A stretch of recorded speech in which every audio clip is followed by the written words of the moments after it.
Right, so you can quit with all the crap you were saying earlier, Robin. I'm joking. It's okay. We've all... I won't give up any of you for breaking quarantine. It's okay.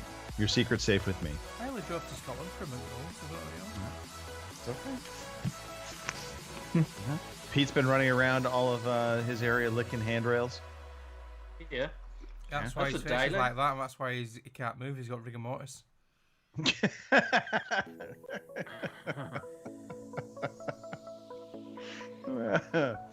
right, I think we're ready now on that note. I'm almost finished chewing on my nuts. Yeah. Right, That's salty. mute your crunchy. No. And then, Yeah, mute your crunchiness. That's the only question we don't think we ask. Unsalted, unroasted, just plain nuts. You could say they're bare nuts. Let me see if this might help. This also might fuck things up, but here you go, Mark. Can you hear Robin anymore? Oh no, I can't. Right, quick, let's do it. How did you do that? You're the first person ever to disable a silencer. Right, here we go. We're going. Fuck no, we're not. Yeah, no, I Doesn't can't hear sound anything funny, anyway. So. Why didn't that fucking... Right, there we go. Right, I didn't have the soundboard activated. Right, here we go. Part 2. No, wait, don't start up yet. Robin, go ahead and unmute yourself, though. I think you can unmute yourself. No, he's not going. Right. All right, no. Now I need to actually pull him off. This is what I was afraid of. It won't let me What? unmute him. What do you mean? Oh, no, he's there. Right. All right. Podcast take Yes. 2. Here we go. What's he doing now? Shh. Right, here we go. We starting? Take 3. Is Go. it- We're starting now. Is this on? You missed the days of Christopher Matthew. Yeah. Okay. Right, You can start now. We're going now. Starting now? Even if you talk through this, we're still going. I'm not stopping. Are you sure?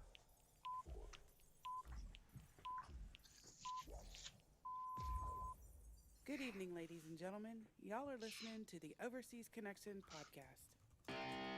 Shut up and sit down. Here we go! Would you kindly? I think we're just getting started. Medic! I'm a witcher. I think this is more than you can handle. He sits on his ass all day. Let's do this. And hey, everybody, thanks for tuning in to episode 614 of your Overseas Connection podcast. Today is January 17th, 2021. The world is fresh and new. Everything is bright and cheery. Everything's changed. No more COVID, no more anything. We are all free to do what we want. Yeah, okay, maybe not. But we are going to talk about video games. We are a video game podcast. We are more mature, more wise in our own heads, and therefore, well, we think we're important to listen to for some reason. I'm your host, Greg DeLacy, gamertag Murphy's Law, OC_Murphy's Law on Twitter for now. Joining me this week, I have a select group of fine gentlemen. That was really difficult for me to say. Starting with the frozen one, the dead ginger, Pete Chin. Pete, are you actually here? I'm here, froze in time and frozen in temperature. Yes. I'm all here. Yes. You get to see my beautiful face in still. It is quite beautiful, Pete. Thanks. And what's amazing is it looks like you tried to match your clothing to your ginger beard. I don't know why everybody says I look like a farmer this my little jacket. I love it though, my little body warmer, or gilet, as people like to call them. Yeah. Anyway, Okay. I like my All little right. body warmers. Okay. And also joining us this week with the infamous tin cup ear cups, we have Mr. Mark Wright. Yeah, the headphones are back. So yeah, them little things last week, they were all right, but they sounded too tinny. So Good. I'm gonna have Well, to good to see you back, I'm gonna Twiggy. have to brave these back. Yeah, and just put up with all the slack from you lot. Twiggy. Yeah. All right, and finally, last but certainly not least, back in time, Mr. Robin Tate. Hey, good evening, everybody. Robin here, Robin Tate in Ballymena, Northern Ireland. Great to be on the show. And yeah, here we go. Another one. Yeah. My goodness. Robin, your face just I think it gives away right now, Robin. Your energy level is definitely, I think, muted compared to what I've seen from the past. Huh. I mean, right now, like, I would be throwing out the gif of Ron Burgundy saying, "I don't believe you." I don't believe Just- you. Yeah. I don't Yeah. know. We got to change that around. We got to pump some energy into the podcast. We got to Pump- have some fun. Pump it. Pump it. Pump. Hey, we are on Twitch. We are on YouTube. As long as they don't ban us. We are 9 p.m. in the UK, 1 p.m. in the West Coast, 4 p.m. in the East Coast. And if Kim was here, we'd be 3 p.m. Central Time Zone. Because she's not here, we're technically not 3 p.m. Central Time Zone. So, I mean, there's that. Let's talk about some birthdays. We've got some birthdays. Mike Brashler turns 73 on the 17th. Mike, congratulations. Not to be outdone, Dave Avery on the 20th turns 74. That's incredible. Those big accomplishments. They really are. Paul Gaskell on the 20th also. Amazing. 1 year younger, though. 73. So he's got one on Dave right now. And then Robin Tate. Robin Tate on the 23rd of this month. Robin, you look, I cannot state this enough. You look amazing for 82. And we all hope we can look as good as you when we turn 82. And last but not least, Nicole Radowski turning 21 all over again on the 24th. So I think we need to give a round of birthday applause and maybe a song, Mike, Right. whatever your name is. Yeah. Yeah, it's also my mum's birthday on the 30th. Well, there you go. She'll be 70 something, I don't know. It's amazing. She's Robin old. could be your dad. Yeah, he could, yeah. Hi, Dad. That's incredible. Right, this is for all the birthday people. I like your mom.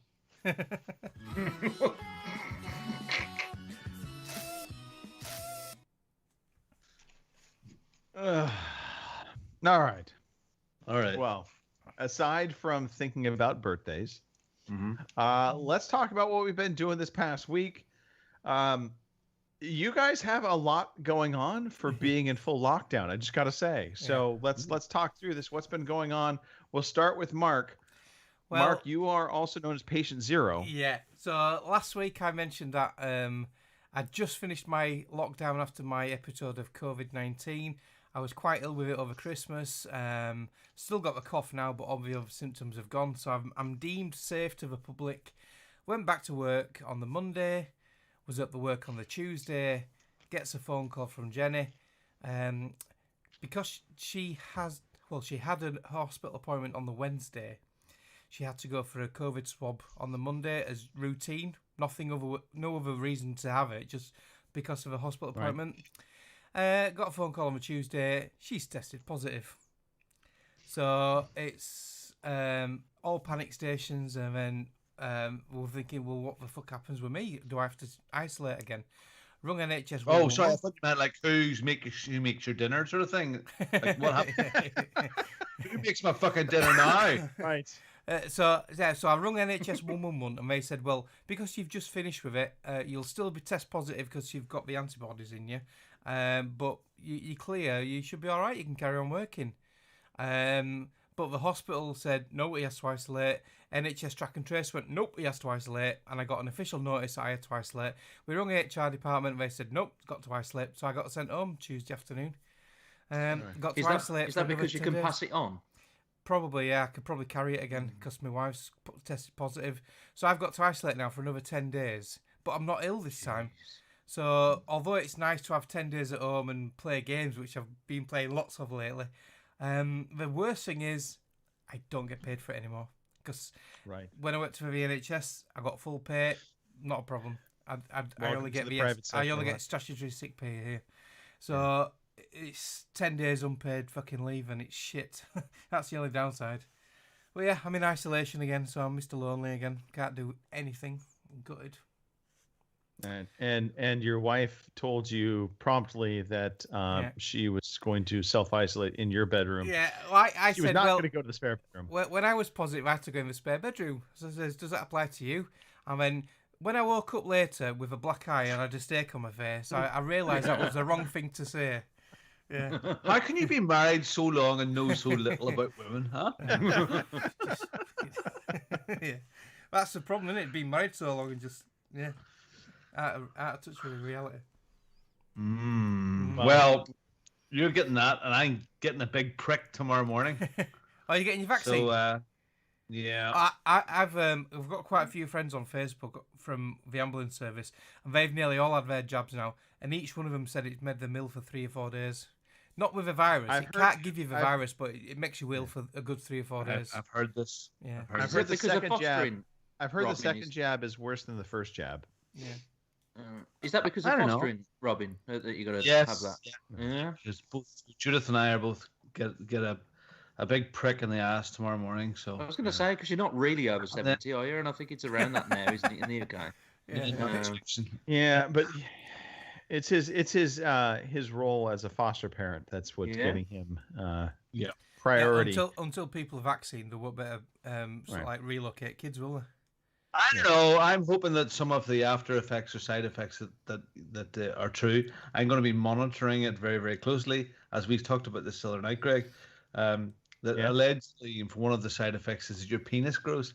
Right. So like daily, I will say, maybe not daily, at least once a week, a measuring, and I'm hoping for at least 2 inches.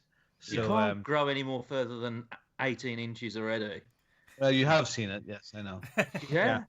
I do want to point out, Robin, when they do go to give you the prick, it does not go in your ass. No, it goes in your so just be forewarned if they try to pull that one on you. You've disappointed him. It's sad. But is that not what happens every time you go to the doctor's surgery? No. Fuck. Well, Jesus. Maybe people use a little lubricant. Maybe the second jab wouldn't hurt so bad. All right. My doctor. Where are we? Mark, what else is going on in your lonely life? Pete's got this on his Vikings finale. It's finally finished, ended. No more. No, it's gone forever. Hey, I'll tell you what, they've closed that off really well, man. What do you think? Yeah, but I liked it, but I felt a bit. I don't know. It wasn't the ending I was expecting.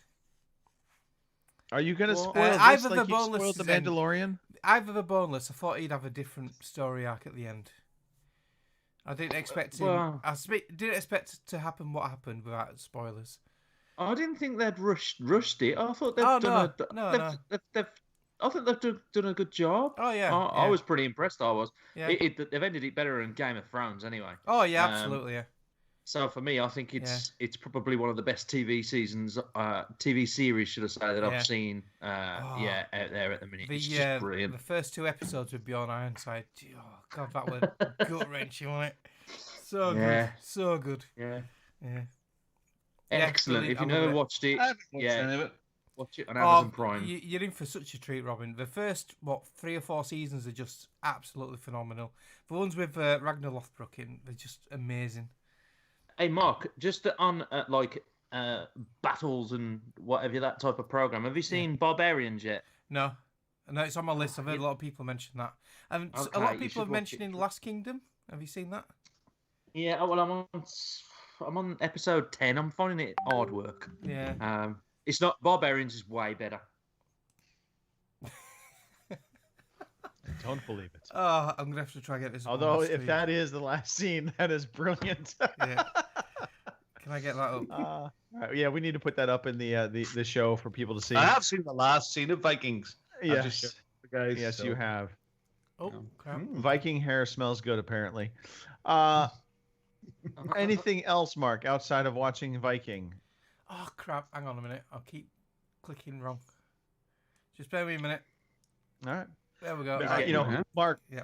I think you made a very bold decision. It was not politically motivated, although. Oh yeah. Right. So yeah. Might be a little politically motivated. No. To Right, not be. It's politically motivated to not be politically motivated. Yeah, How's that? I'm I don't know what the word is. You're Twitter free. Yeah.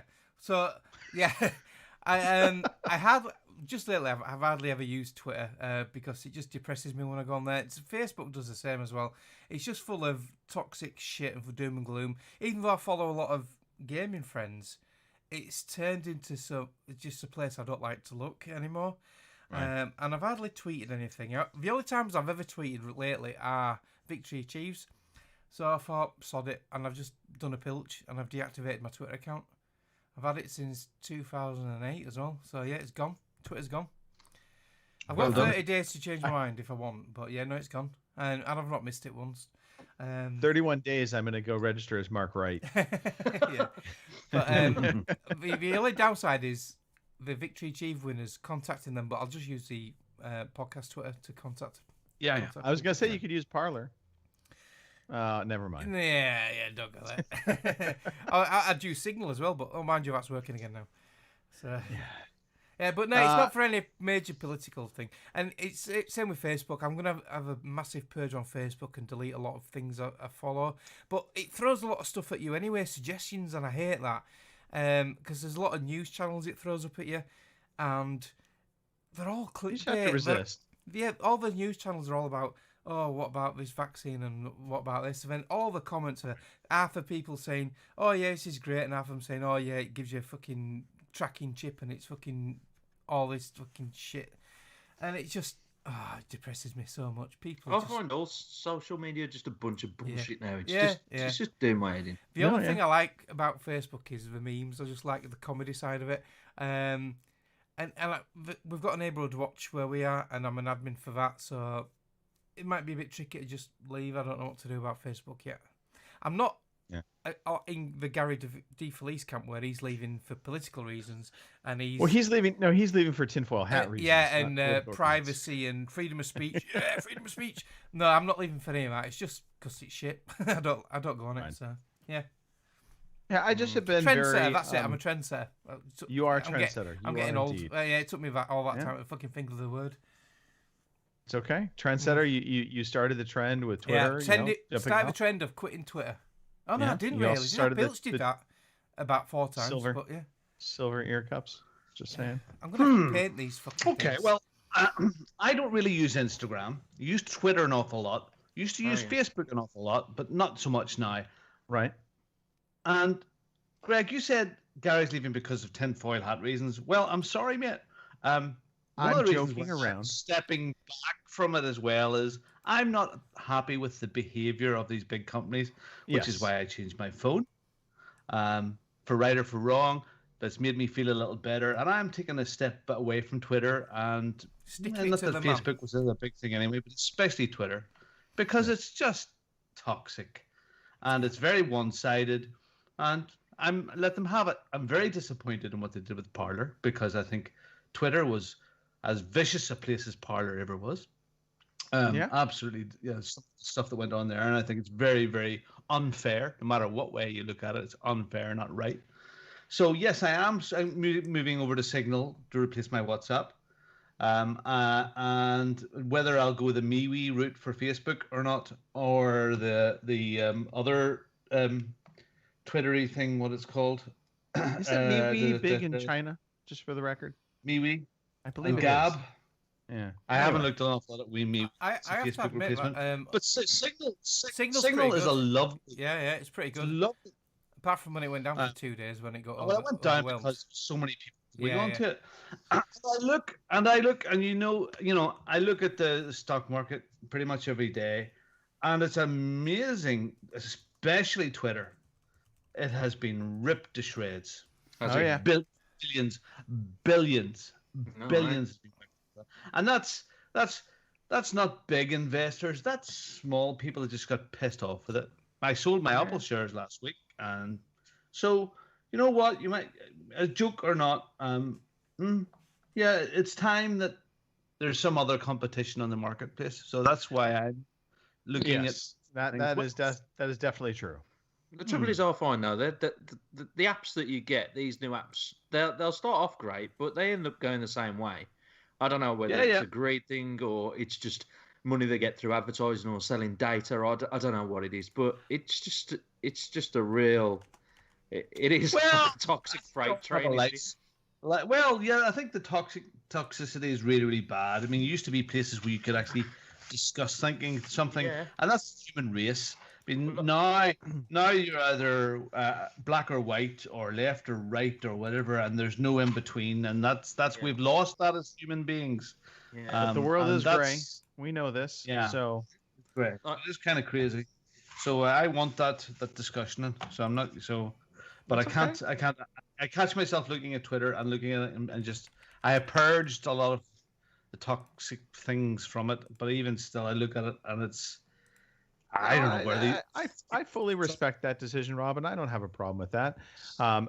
Gary is still wearing a tinfoil hat. I don't care what you say, but that's just because that's Gary, and I will always make fun of Gary. But well, he's a cunt. He is a cunt. So yes. I mean, let's call it what it is. But that being said, there are some alternatives out there, obviously, to explore. Hopefully, there will be more. Hopefully, we will see some oversight on some of these companies to kind of reel them in to limit some of the power that they seem to have been wielding. But I also think, Greg, we used to have way back GeoCities and having your own page and MySpace and things have an age. Of course. I mean, the kids now, Facebook is to the old folk, So and even things like Snapchat is getting old and long in the tooth now. Where I never got on with Snapchat. Never. Yeah. No. Maybe the Instagram as well. I don't use them. Yeah. So look, just be nice to people. Well, that is really the best advice anybody of us can give. Yeah. Be nice. Don't be a dick. It's hard to be a dick, but you know what? If someone has a different opinion of you, they're not fucking racists. They have a different opinion. Don't go straight to racist. Yeah. We need less name calling, and more conversation. I think that really is what we need in life. Move on. All right. From a 2 meter distance. Just staying in keto stuff. All right. Well, Robin. Mad. Now, this is before I was just cutting out the carbs, but now her crazy ordering. There's been keto bars arriving and crackers and pancake mixes that are keto friendly. And I go, for God's sake, just be sensible. Don't just cut down. Just exercise and away we go. So the cross trainers came into the house and she's working away at that. So and I'm having a ball every morning. So I get up in the morning, have a quick cup of coffee. Judith and I spend a little bit of time together, and I get the VR on, and I go in VR for 30 minutes every morning. Yeah, I saw you were in the chat the other day talking about new kit that you just ordered. Seemed like it was pretty full body. Did it? Oh yes, that's the you found the real reason why I've got VR. It's the sex stuff. Haven't looked at the sex stuff yet. A friend of mine wants me to check it out. I don't know if it's good or bad, but definitely I think I have to check it out just for market research. For market research, absolutely. Yes, Greg's talking about a photograph from Japan or Taiwan or somewhere where the chap's in VR and he has some add-on bits around his waist. No, it's not just the bits. He's like a full suit. Like he's like a full-on, like almost like a bodysuit. He's got this like big old mechanical strap-on thingy around his waist. I believe he still has his hands in the orbital controllers, and he looks like he has a smile. I don't know. I would like to try you. I would try everything. Yeah. Absolutely.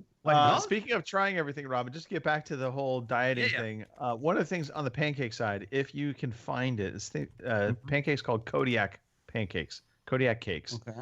They are fantastic. Super easy to make. They've got about 14 grams of protein built into them, so they're a good kind of healthier option for pancakes. And she made some stuff yesterday, and they were like a mix, and they were very low protein or very high higher protein, very low carb, and they were all right. They were a bit grainier. They were okay. Right. They were acceptable with a bit of bacon, some mushrooms, a bit of fruit, a tiny bit of maple syrup. That was spot on. It was lovely.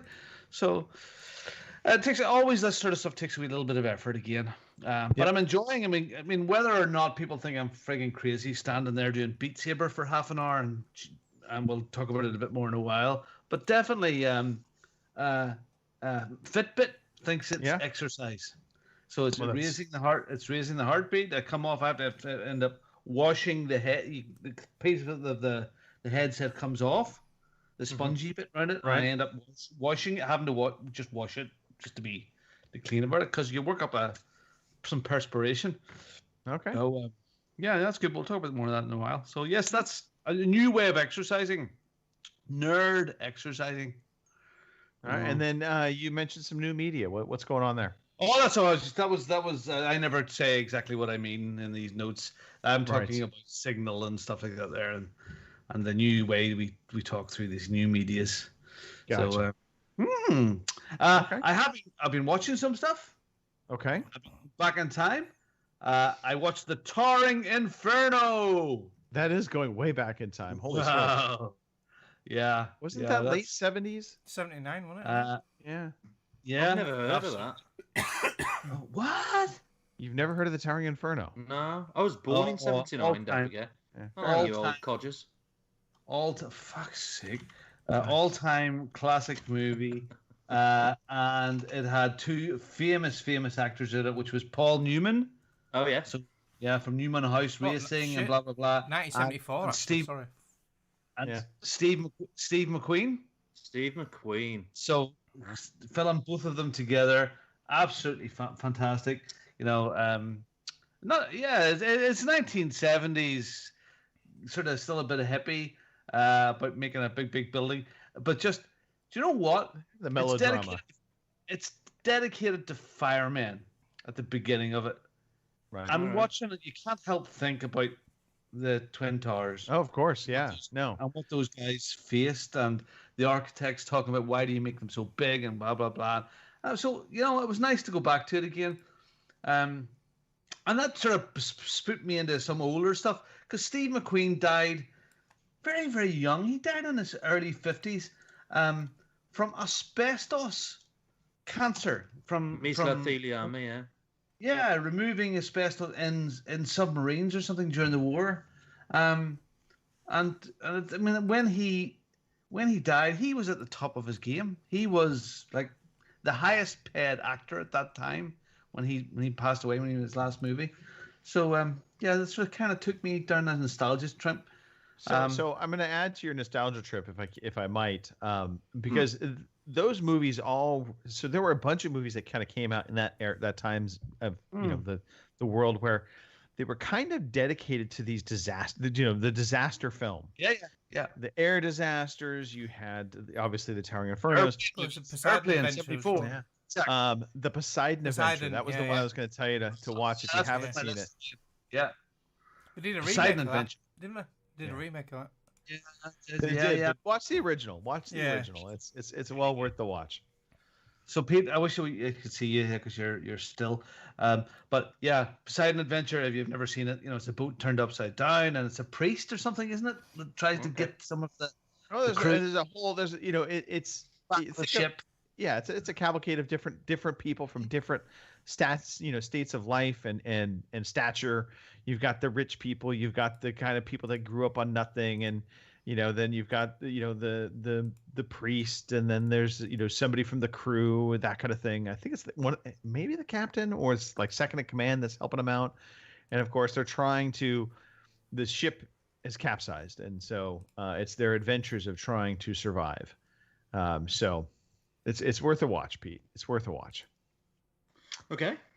And then just for the last couple of days, I've also watched The Bird on the Wire. Oh, I love which that. Which again is a early 90s sort of movie. Yeah. Mel Gibson, Goldie Hawn. Lots of shots of Goldie Hawn's ass when she was like top of her game as well. So yeah, that was really, really good. And last night, we sat the boys down to watch. They wanted to watch a movie last night. Right. So they're at the age now where I can start to pull out some of the old stuff. And we watched Air Force One. which is Harrison Ford. And Steven Seagal were in that briefly, wasn't he? Right. No. Steve, this is Harrison. No. This is Harrison Ford. Synopsis. I thought Steven Seagal were in it at the beginning. No, there's a different Steven Seagal movie that's similar to it, but it's not the same. Yeah. So the premise is the president is making decisions that politicians don't like, and he goes in and attacks a terrorist. Sounds familiar? Yeah. And the politicians don't like it, and the terrorists then plan another attack, and they hijack Air Force One. Right. And the president's supposed to get off the plane in a capsule to save his life, and he doesn't. But he stays on the plane and fights for the people. But on the ground, all the politicians are in the background signing petitions to exercise the 25th Amendment. It comes out. Right. All the backstabbing, sleazing on the ground. Well, because he the theory is if he is captured, then he can't make decisions anymore, and that he might be influenced to make decisions because of his family was up there. So they have all these different scenarios that play out. It's a fun movie. The stuff now you go, wow, like these sleazeballs are in real life and sleazeballs in the movies. So yeah, very good for the kids to watch that sort of stuff. Hey, like I said, if you gave me a movie script and you put all of the detail from the past 12 months into that movie script and said pandemic, racial riots, political stir, coups and things, I would never believe it. I would think this is ridiculous. This is the stupidest movie ever, and yet we've lived through it.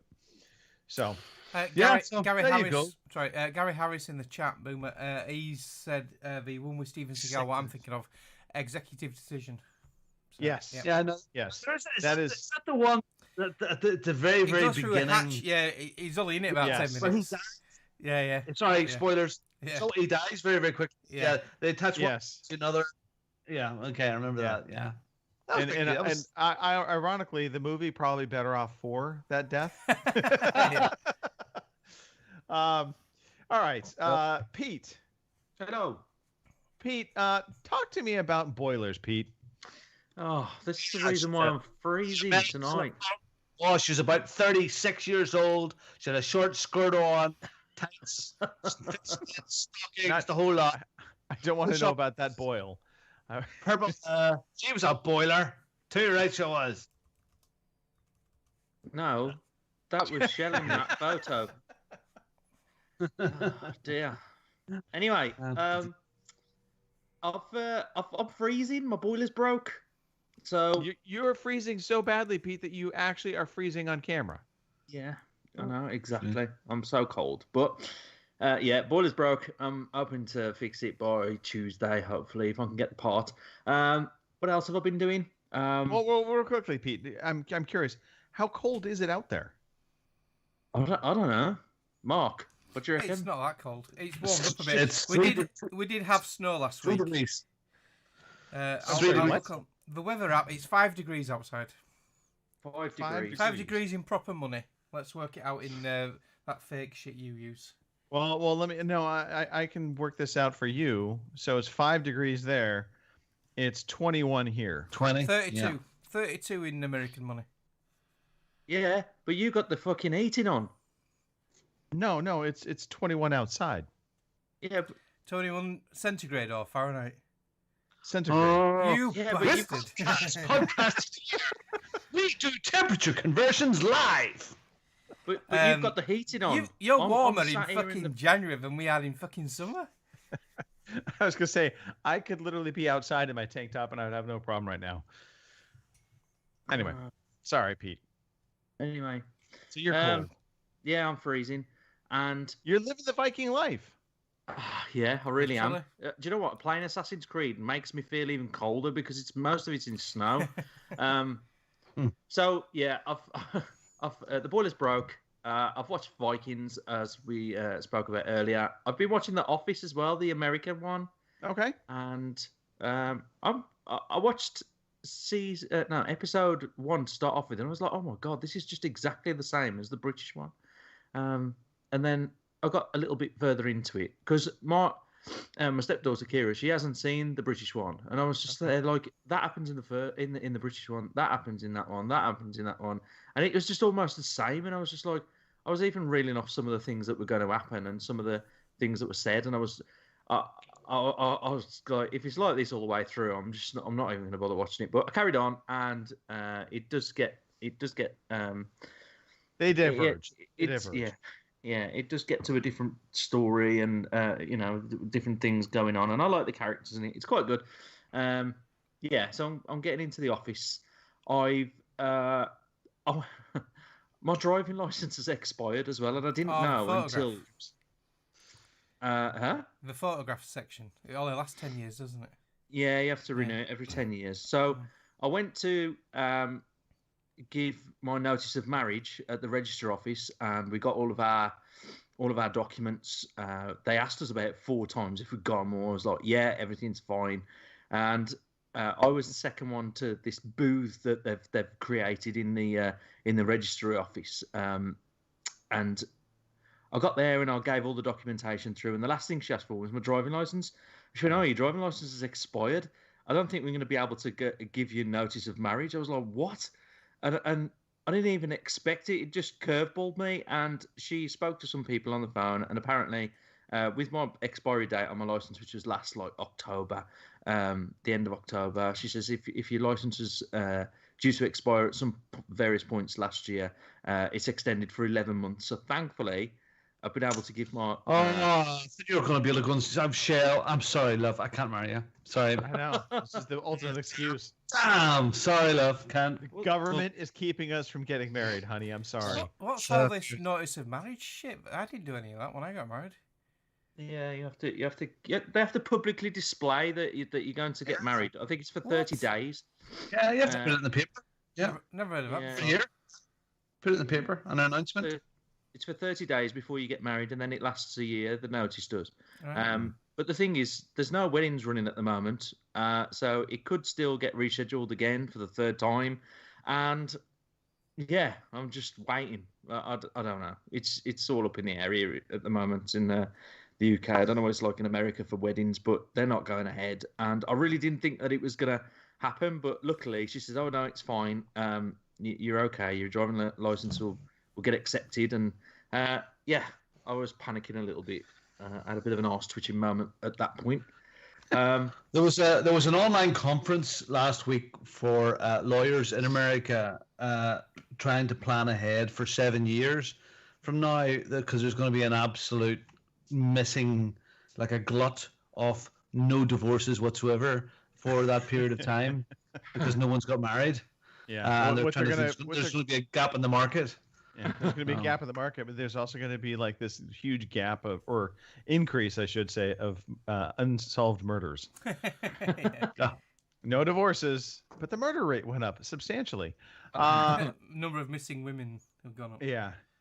So the moral of the story was, Pete, you said you got all the paperwork together, yet you really didn't. Well, I just didn't check. Make sure all your paperwork's in order, Pete.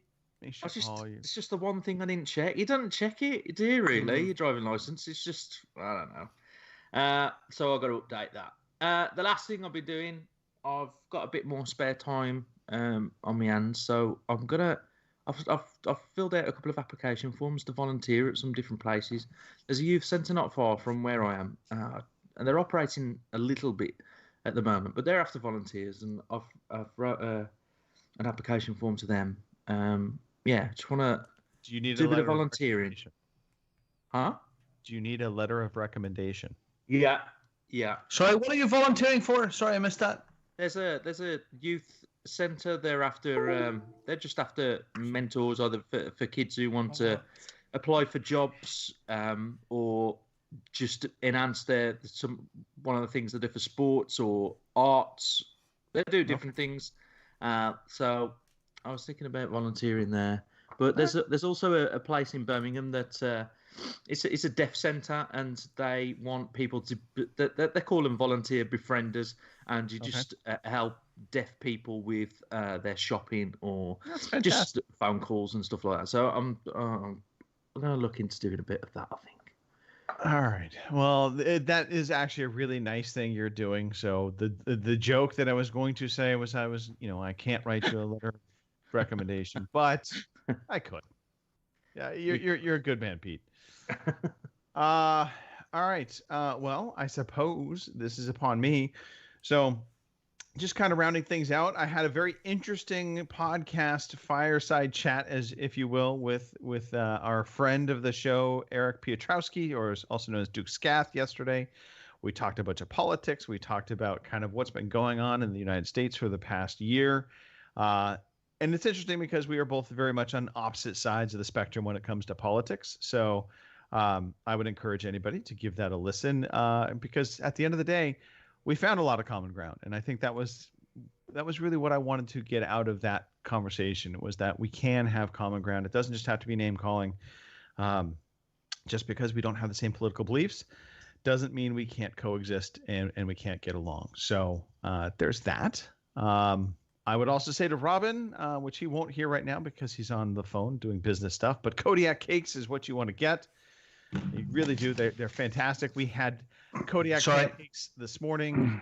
They are fantastic, not grainy bits at all, and quite tasty. So my wife currently is working my child. That's okay. How did you get on with Eric? Fine. The conversation with Eric went just fine.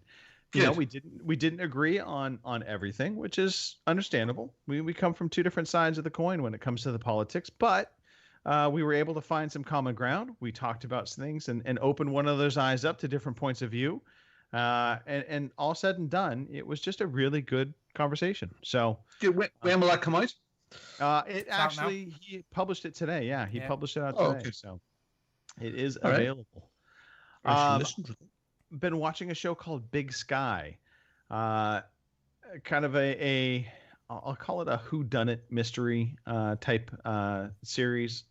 It's maybe not the right way to frame it, but it's interesting. It's taking place in Montana, and I don't want to give too much away of it. Just think of it as their missing people are involved. So it's got some good little hooks to it.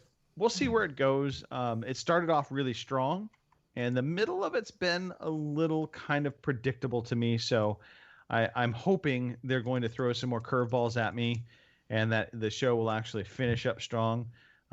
So it's on a recommend right now, but I'm only about midway through the first part of the first season. So it's a brand new series. Hockey is back. I'm super excited. NHL hockey. My Sharks played. They're 1-1 now. Unfortunately, they lost yesterday to the Arizona Coyotes, but it's just great having hockey back.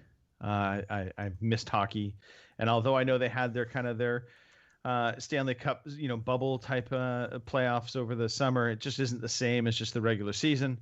So we're back, and hockey is back, and football. The playoffs are happening now. A lot of exciting stuff in the sports world going on. And it's at least good during lockdown stuff. And then lastly, I just want to talk about this. So when it comes to your smartphone, I almost never actually put screen protectors on my phone. The screen side, I almost always have a protector on the back of the phone that has a little lip, so where this way when you put it down face down, the screen's raised up off that kind of thing. Yeah. But I had found this screen protector that was actually it's a glass tempered screen glass. protector. Yeah. Not plastic. And so I thought, you know what? Yeah, I'll try it. And lo and behold, I straight up dropped my phone, and that screen protector has cracked. There's a big old crack on it, but the screen underneath is absolutely fine. Yeah. Oh, cool. I've never used one before on my iPhone. It worked. And with my new Huawei, I got one because my son said, "Oh, just try them. They're really good." And I've dropped it twice now, and I've broke 2 screen protectors, and I'm glad I did because it saved my phone twice. Yeah, exactly. I have a fantastic Canadian one. It is made of carbon fiber. I dropped my phone in the bathroom. Yeah. And the front of my phone is perfect. And the back of my phone is smashed. Is smashed to pieces. I brand new, very expensive Samsung phone. Now the cover, with the cover on it, you don't see it, but I don't know what to do with that. I've never done that before. I don't know. Do you get it replaced? That's actually one of the problems I have. I should have probably said this to you before, Robin. With the Samsung phones, is that they came up with this glass back to them. Flip me. Yeah, not Robin proof. It's not anybody proof really. So I just get a nice case. That's my recommendation. You don't have to look at the back of your phone. They're quite expensive as well. The glass backs. Yeah, they are. So needless to say, hey, look, if you have a smartphone, get not only a case. Don't be like Robin. Don't be like Robin. Don't be like Greg. Put a glass protector on the front. They actually can work.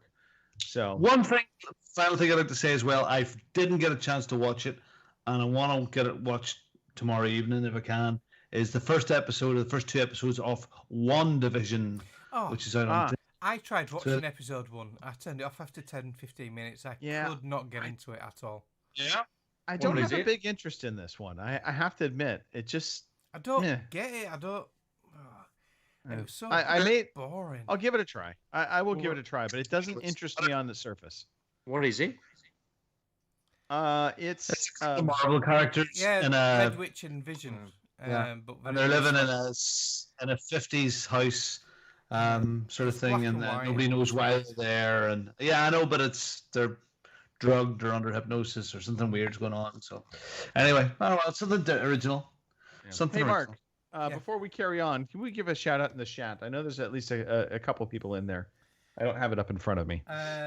Right, so we've got in there Gary Harris. We've got Game Over UK, Hardly Dan. We've got Lord, who is from my neck of the woods. Those are all the people who've posted. Let's see who else is in there. Another TT View, which is a bot, I think. Bing Cortana, Casino Thanks, Ilda Rail, Lara, Genus, Jew, Martin One's in there. Awesome. Well, thank you everybody for being a part of the show, joining us live. We certainly appreciate you being here. All right. No need to cover free games. I know we've already covered those a couple times. So why don't we just dive into what we've been playing? Today I feel like playing computer games. Today I feel like playing computer games. So, Pete, I think we need to talk about probably the biggest game of the year that you've been playing. It's not Assassin's Creed, but let's talk about chess. I'll have my deck take that.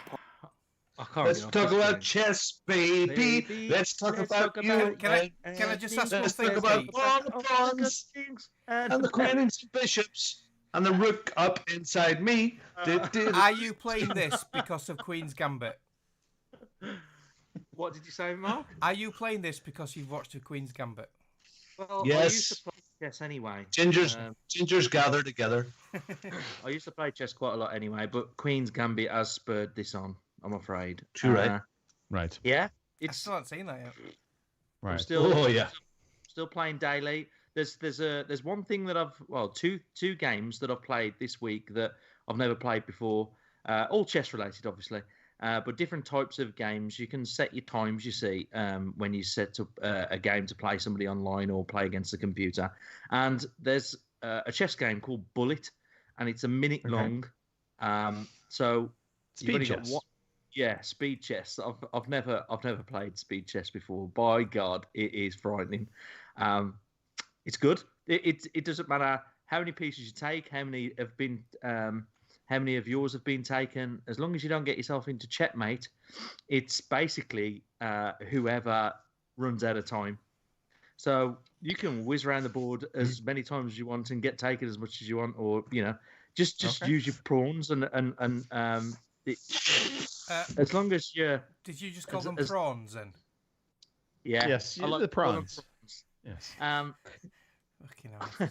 So use your prawns with proper dipping sauce. Yeah, exactly. Run your prawns all the way around the table. But as long as you keep the most time, then you win the game. So that's good. Bullet chess. I also play. It's a perfect game. It's a perfect game for a northerner, isn't it, Pete? you know, you're in checkmate. You're in checkmate. You know. Anyway, doesn't matter. I don't do your accent. Say you're in checkmate, please. You're in checkmate. You're in checkmate. You see? Perfect. You're in check. Very friendly. It's just hooked me. I don't know what it is. This old chess thing. Chess.com I play it on my mobile. You can use your PC as well, but I tend to just use my mobile. Okay.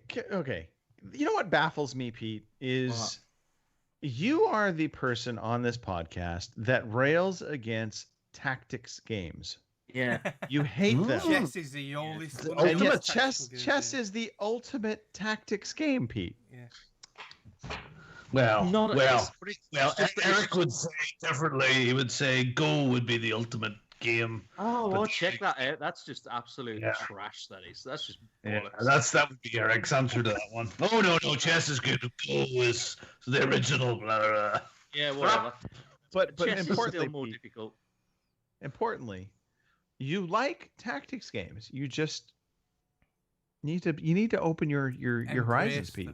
No, I don't. Yeah. I don't like strategy games on consoles. They're more wide scale on chess. Well, chess is just on a board. It's very simple. Tactical game, isn't it? I was taught on a board, and it was just there in front of me. It was just a game to me. Play XCOM on a board.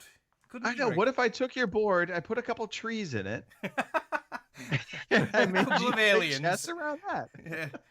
A burning cow. No. That's really what is tactics games. At the end of the day, they're just on a board.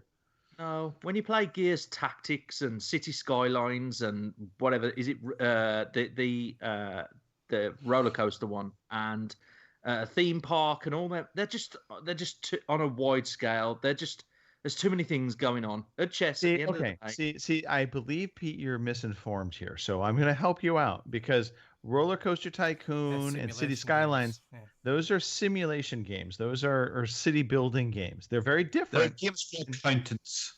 Yes. Gears Tactics is really more like chess than you can believe. You should give Gears Tactics a try. Well, all of those things.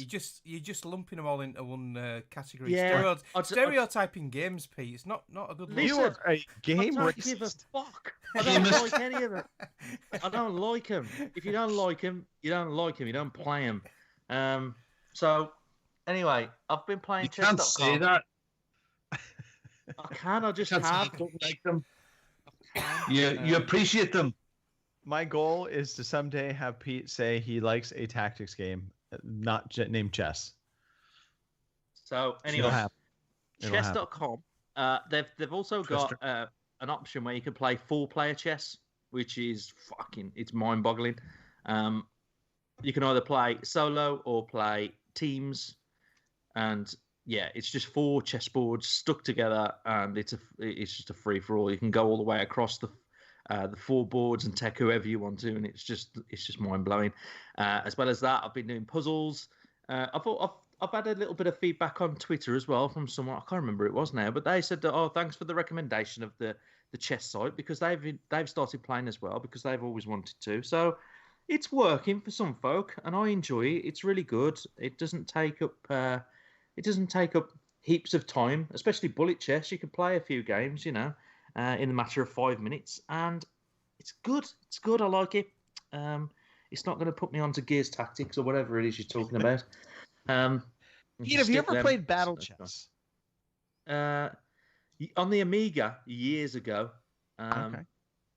But that's just chess, isn't it? Still, just with a few theatrical moments where the rook will just squash a pawn. All right. It's just chess, isn't it? At the end of the day, I'm just trying to get you to evolve. Yeah, I might try Gears Tactics. I did look at it today. You really should. I'm telling you, it is more like chess than you can believe. I just don't like those type of games. They just seem too big for me, and there's too much going on. Gears Tactics is not the only thing you have to deal with in Gears Tactics that I think would amount to being too big is just loot that you get. So you can outfit your characters with different types of weapon add-ons. But beyond that, It's pretty straightforward. You don't have to manage any bases. You don't have to manage any territories or buildings. It is just the combat and the characters you bring into the combat. Yeah. So. Well. Anyway, a small game that I've been playing is Assassin's Creed. Fucking hell, man! That game is so fucking big. Yeah. Oh, it's just depressing. I feel like I was getting somewhere, and like I just explore new areas, and there's just more and more land that just evolves, and I'm like, I don't even know. I've lost the story plot. I've lost where I'm at. I'm just going around raiding people, trying to find gear and get different loot and make a home for myself at my new settlement. I'm at level 5 nearly. And I've just, I don't even know what's going on in the story, to be fair. I'm just running around slaying people and just like riding around on a boat and getting cold in the snow. You're quite far then, aren't you? Because if your settlement's level 5, I think mine's level 3. What power level is your character? 69. Oh. Yeah, I think mine's just hit 60, I think. I've not really focused too much on the power level of the character, but I've just focused on just getting around and raiding different places and getting supplies to upgrade my settlement. It's a pretty game. It's great. I love it. It's fantastic. It runs and looks amazing on the Series X. Have you guys played since the new patch came out? No. I've just played today. Yeah, I don't know what the new patch is though. I noticed it was about 6 gig. Yeah, it's today. A pretty big patch. But I don't know what it is. But the thing is that the one thing I don't like about it is just the character movement. It still winds me up. It's still a bit like blocky, if that's even a way to describe it. It's just not. I don't know, but I do appreciate that it's a big game and you've got things to get around, but sometimes you just end up jumping on an object and it takes you about 5 minutes to jump back off it, and it really pisses me off sometimes. But it's, on a whole, the game is fantastic. It's beautiful. There's thousands of quests for you to just go ahead and take on. You're playing this on a 1X, correct? Yeah. Okay. Yeah. All right. Have you seen the bear as well, Mark, or not? The guy, Mark is the Berserker bear. guy with the bear. Do you mean them? No. All right. There's a bear in the mountain. Right. No. It's like a legendary bear, I think it is, in a cave. Wow, that was a fight and a half. But there's like a side mission with a Berserker guy, and he had a polar bear as a pet. Yeah. Okay. Have you killed any of the? Because there's an order, isn't there, where you've got to kill lots and lots of people? I think I've only killed 2. Have you killed a Zealot? No, fucking hell, no. They are tough bastards. I think the lowest level one I've seen is level 90, and he just fucking demolished me instantly. Yeah. I had no chance. I'm struggling at the minute trying to find. I've run out of raids. I'm not raiding anymore. A lot of the raids now, what I've got left to do, are all in the 100. The very north or the very south. Yeah. I wouldn't like get put off too much about the power level, because it does say 160. I've done all of them. I have all of the 160 so far, and I've not had any problem. You get an odd character within the raid that you fight against that are a little bit tricky. You get some oversized dude with a big hammer or some big swordsman. But there's, I don't know. You tend to cope with it. Pete, let me ask you a question. Yeah. Do you feel like Assassin's Creed Valhalla maybe, and this is, I think it goes for a lot of Ubisoft games, to be honest, but is the vastness of the open world maybe starting to wear a little thin in you're running out of things to do, but you're not really ready to kind of finish through the game? I mean, does it start feeling samey to you, or are you still good with it?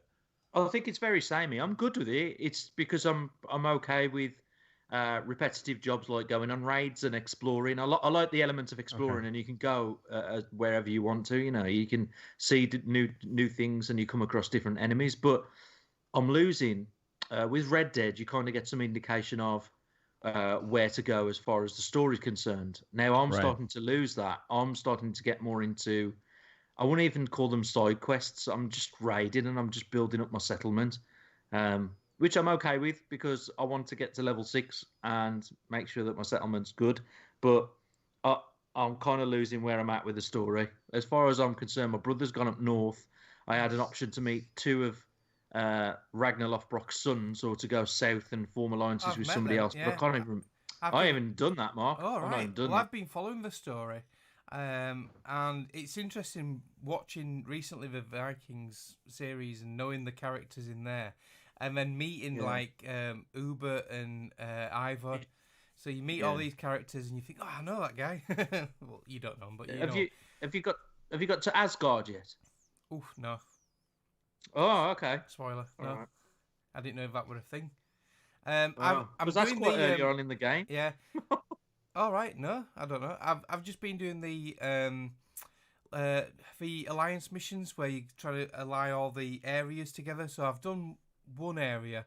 I'm now just on with another one. I can't remember the name of it. And the main story mission was with a woman leader called Soma, and she was got 3 leaders and one's betraying her. Yeah, I've done that. Yeah, I've just finished that one. See, I find the investigation of those missions quite that they're quite laborious. I think I thought it was quite interesting. I didn't enjoy it. I ended up because you get to a point. Yeah, suppose you do.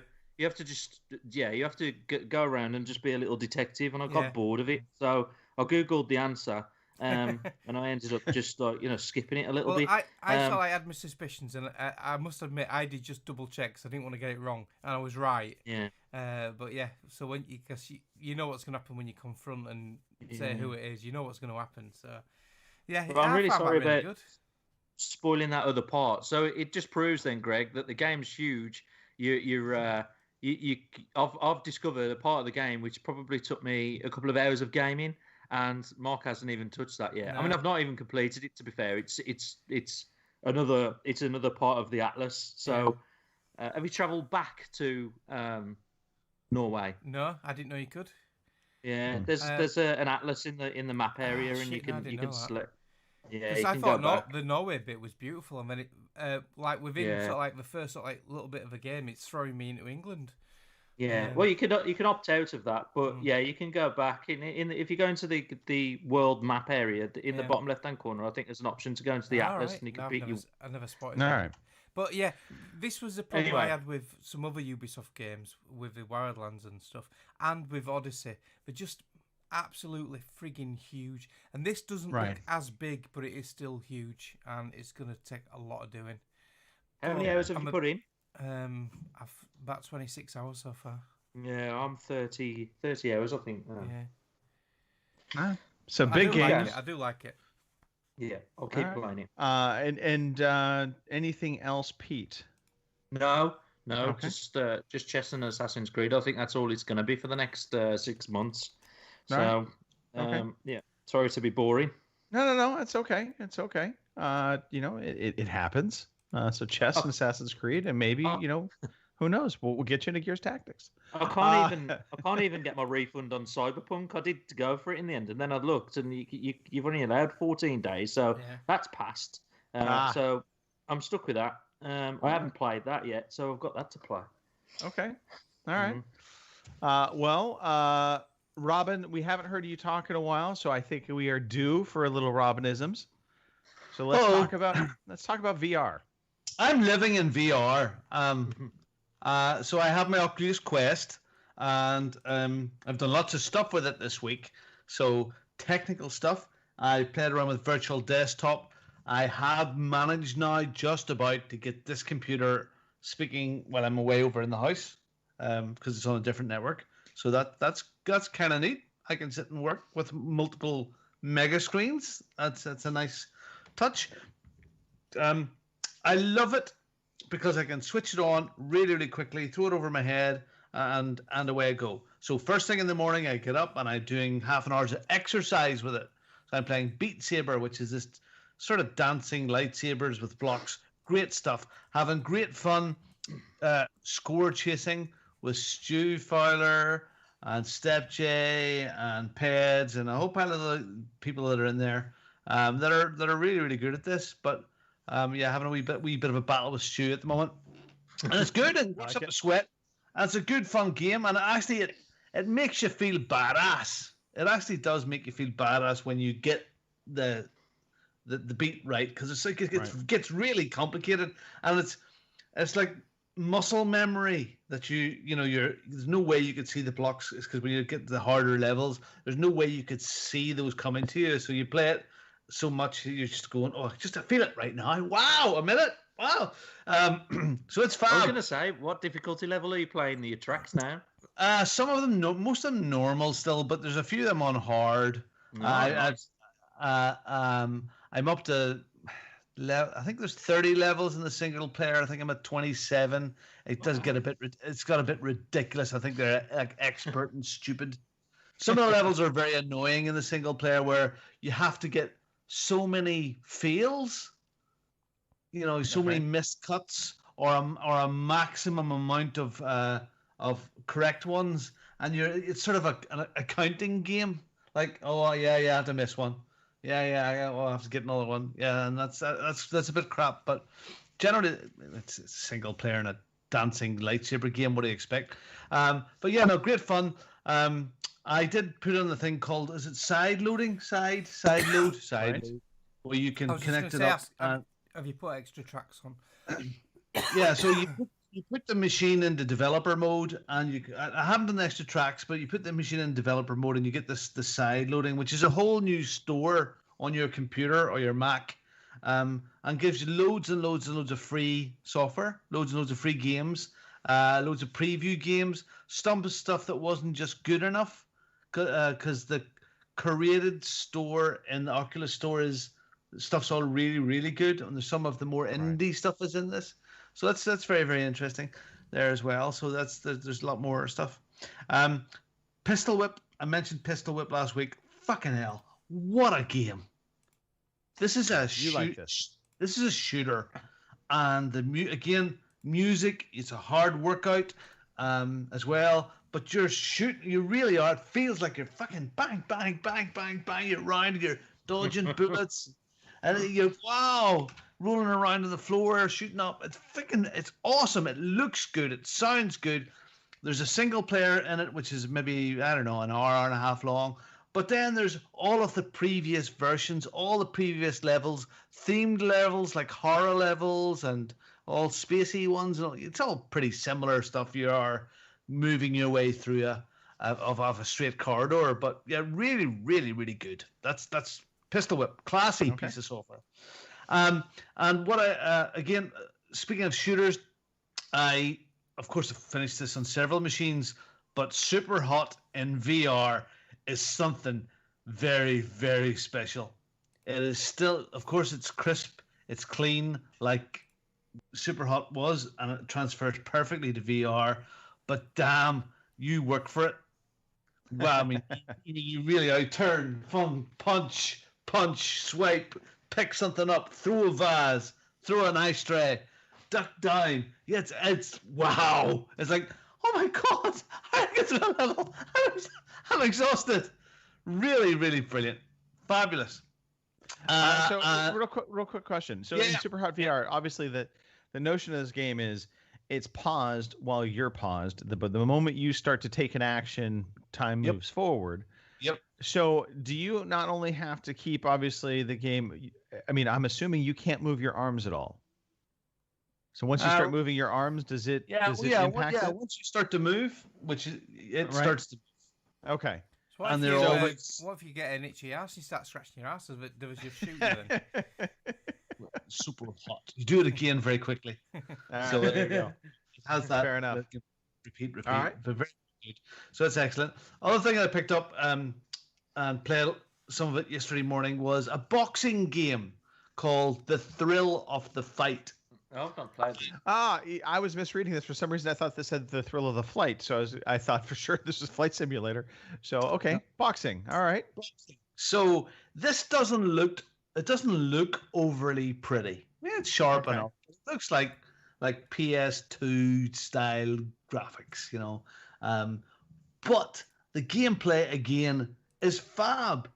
So you're in. You really do need a 2 meter by 2 meter space free in wherever you are, and you're there. So you've got that box of movement, and you punch and you jab and you work your way through. There's a training mode in it, and then you go into I think there's 10 or 20 fighters to fight as you work your way up. At the beginning, it scans you, works out your weight and your height and your so how you throw your arms is how heavy the punch is. Yeah, based on the speed and all. Yeah. So then you get into the fight, and it's 3 2-minute rounds. Holy crappy moly! You have done 3 2-minute rounds because you're in. That gives you all the stats of how many punches you threw, the jabs, the right, whatever hooks you did, whatever your strike rate was. Wow! What again? Great fun, but what a workout! it's just you're getting fit while doing these, and it just feels brilliant. I'm so impressed with this device. Forget all the fun stuff like in the International Space Station and whizzing around anywhere in the world. So late at night, I've been sitting down and I've been playing Poker Stars. You've played this, Pete, haven't you? Poker. And played with Stu, girl Nicole, Doggies is her name. Good fun. Chris MJW was playing us for the night before last. I play, an hour of poker, bit of fun. And it feels like the old Xbox 360 game. It's that good. Remember the old really good one we all played? Full House Poker. Yeah. It feels as good as that, except you actually feel like you're going to lean on the table. It looks so good. It's so crisp. Yes, you do get little toys to play with and cigarettes to smoke and pipes and fireworks lit off and all that sort of stuff. But the crack has been mighty. And I think we've been missing that from some games of late. So I was asked the other day on one of the WhatsApp channels. It was Amar, I think, said I was quite impressed with it, and I am. Would I recommend getting one for enough games? I mean, are there enough games now to justify the purchase, like real games? Absolutely, there now is. There's loads of adventure games that I haven't touched yet, and all sorts of stuff. So. Yeah, the impression I've been getting, this was the Quest 2, just Quest in general. Being wireless was one real critical thing to making this successful. Not having it to have to be tied to hardware in front of your TV, on your computer, it being freestanding, if you will, really makes this a real kind of success. Yeah. Because you can just throw it on wherever. You don't have to be near your PC. You don't have to be near a console. I believe in the first 7 weeks of its existence, it has already outsold VR sets of all sorts of descriptions. You just have to look at YouTube. The following this device and similar, but mostly Quest 2 has got now, and it feels a lot more mainstream than it seems to have arrived. And I suppose the more people get on it, the more quality content comes to it. The very, very good system of identifying what is comfortable, moderate, and a bit, for the strong stomach. So most of that stuff, all of those, Thrill of the Fight, Super Hot, all those, they're all rated as comfortable. Now, I sideloaded Quake. I keep on going back to Quake. And so, you do need to have sea legs for Quake. That's a fast game in general to begin with. So, okay. So I wouldn't worry about feeling woozy. I think there's a bit in Pistol Whip where you sort of have to sort of sidestep these pillar things, and it does get you just a tiny wee bit, but nothing at all. Like I could quite happily play. Well, I played Beat Saber for half an hour, and I haven't had to get used to it. I haven't felt ill. I've felt grounded. I felt in there. So, very, very impressed. Yes, I will eventually get to stuff like Elite Dangerous. Maybe I will. I mean, there's some flight simulator stuff there. The Microsoft one as well. Yeah, sitting here, it's good. One of the nice things when you're playing poker, you can sit your ass down, because they call it stationary or room scale. So room, you draw the line in virtual reality round where your play area, or you're like in your stationary, which is just a circle around you, and you can sit there. So it's easy enough to move around. A question. So, and this is just for clarity's sake. You talked about Elite Dangerous. You talked about Microsoft Flight Simulator. Those do require you to connect up to your PC, though. Correct? Yes. Okay. Yes and no. So I haven't tested the limits of it, and maybe I know Dan's in the chat. That he probably wouldn't even think about doing this because he's got a big rig anyway. But probably through virtual desktop, I could run it there because virtual desktop is so impressive. So I can connect from the house and just go. Don't have to be out here at all, so I can still be untethered. But I think the most powerful way is to put the cable into the computer. But I haven't done that yet. So yeah, all right. Yeah, it's I'm exciting. really surprised. And you know what? If I had got a Series X, I wouldn't have got this. I'm really surprised at how many in the community have got this now. Yeah, it's amazing. Yeah, it is definitely taking hold within our community for sure. But again, we kind of go back to the conversations we had way back when we always talked about wires being such a limiting part of what the VR experience was, and I just feel like Oculus, Facebook have got this right. They really understood it didn't need to be the most powerful system out in the marketplace. It needed to be the most free in terms of kind of being able to move around easily. Yeah. So awesome. Oh, yeah. And I mean, little things. And I don't know if the other one's done this. I know that the PlayStation one didn't. But if I double tap my head, do that, it then my eyes use the cameras in the headset. Okay. So I see a grainy black and white vision of the room in front of me very quickly. So it pauses the game and gives me I can see. So I can literally, if I hear something, or I can quickly look into it, or I can be present. Yeah. So how many times has Judith hit you in the head so far? No, it hasn't happened yet. No. Does she know that functionality? No. Best not to tell her. Is that just for the second quest unit, or does that work on the first one? Don't know. There's maybe you have to go into settings and switch it on. Oh, so I didn't know. Maybe it is there. I don't know the differences. I don't know. Head tapping, pausing, whatever. Tap. I'm sure if you turn west, head tap your head. Room view. Yeah. I don't know. All right. Yeah, I am seriously interested to look at the porn, to see if there's any dedicated porn for it as well. Just out of curiosity,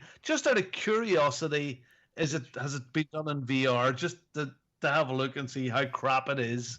It could be good for a laugh. So I don't think anybody is shocked by this statement. No. No, I'm not into big person into porn, but I'm just curious.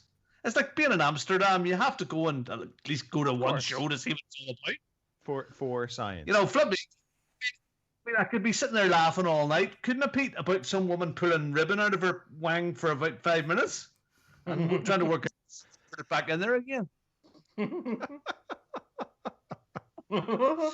On that note, Mark, let's talk about what you have been playing. Obviously, we've talked about Assassin's Creed Valhalla. Sorry, do you know, Pete? No. What was that? Don't remember that the lady pulling the ribbon. Yeah. Moving on. Carry on. Really forget. This is not podcast material. Nobody cares about this except for the two of you because you were firsthand. But Mark, talk to me.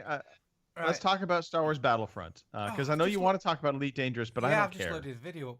Oh, you fucking right. You talk about what you want, Mark. Right. I'm kidding. So Battlefront. This is currently free on Epic Game Store. I think it went free on the 14th for a week. so I downloaded it on my PC, and a few of the joystick and chill guys played it up for Friday morning, or was it Saturday morning? I think it was Friday. And there were only 3 of us there, but we had a bit of fun with it. There was Jay and Hardly Dan, and I really enjoyed it. I've never played Battlefront 2 before. I played a bit of the first game on the Xbox. Right. But yeah, you can tell people have been playing this a long time. Right. But yeah, we had a laugh. Died a lot. Took a while to get used to it, but really good fun. It looks really good on the PC. And now I've downloaded it on the Xbox One.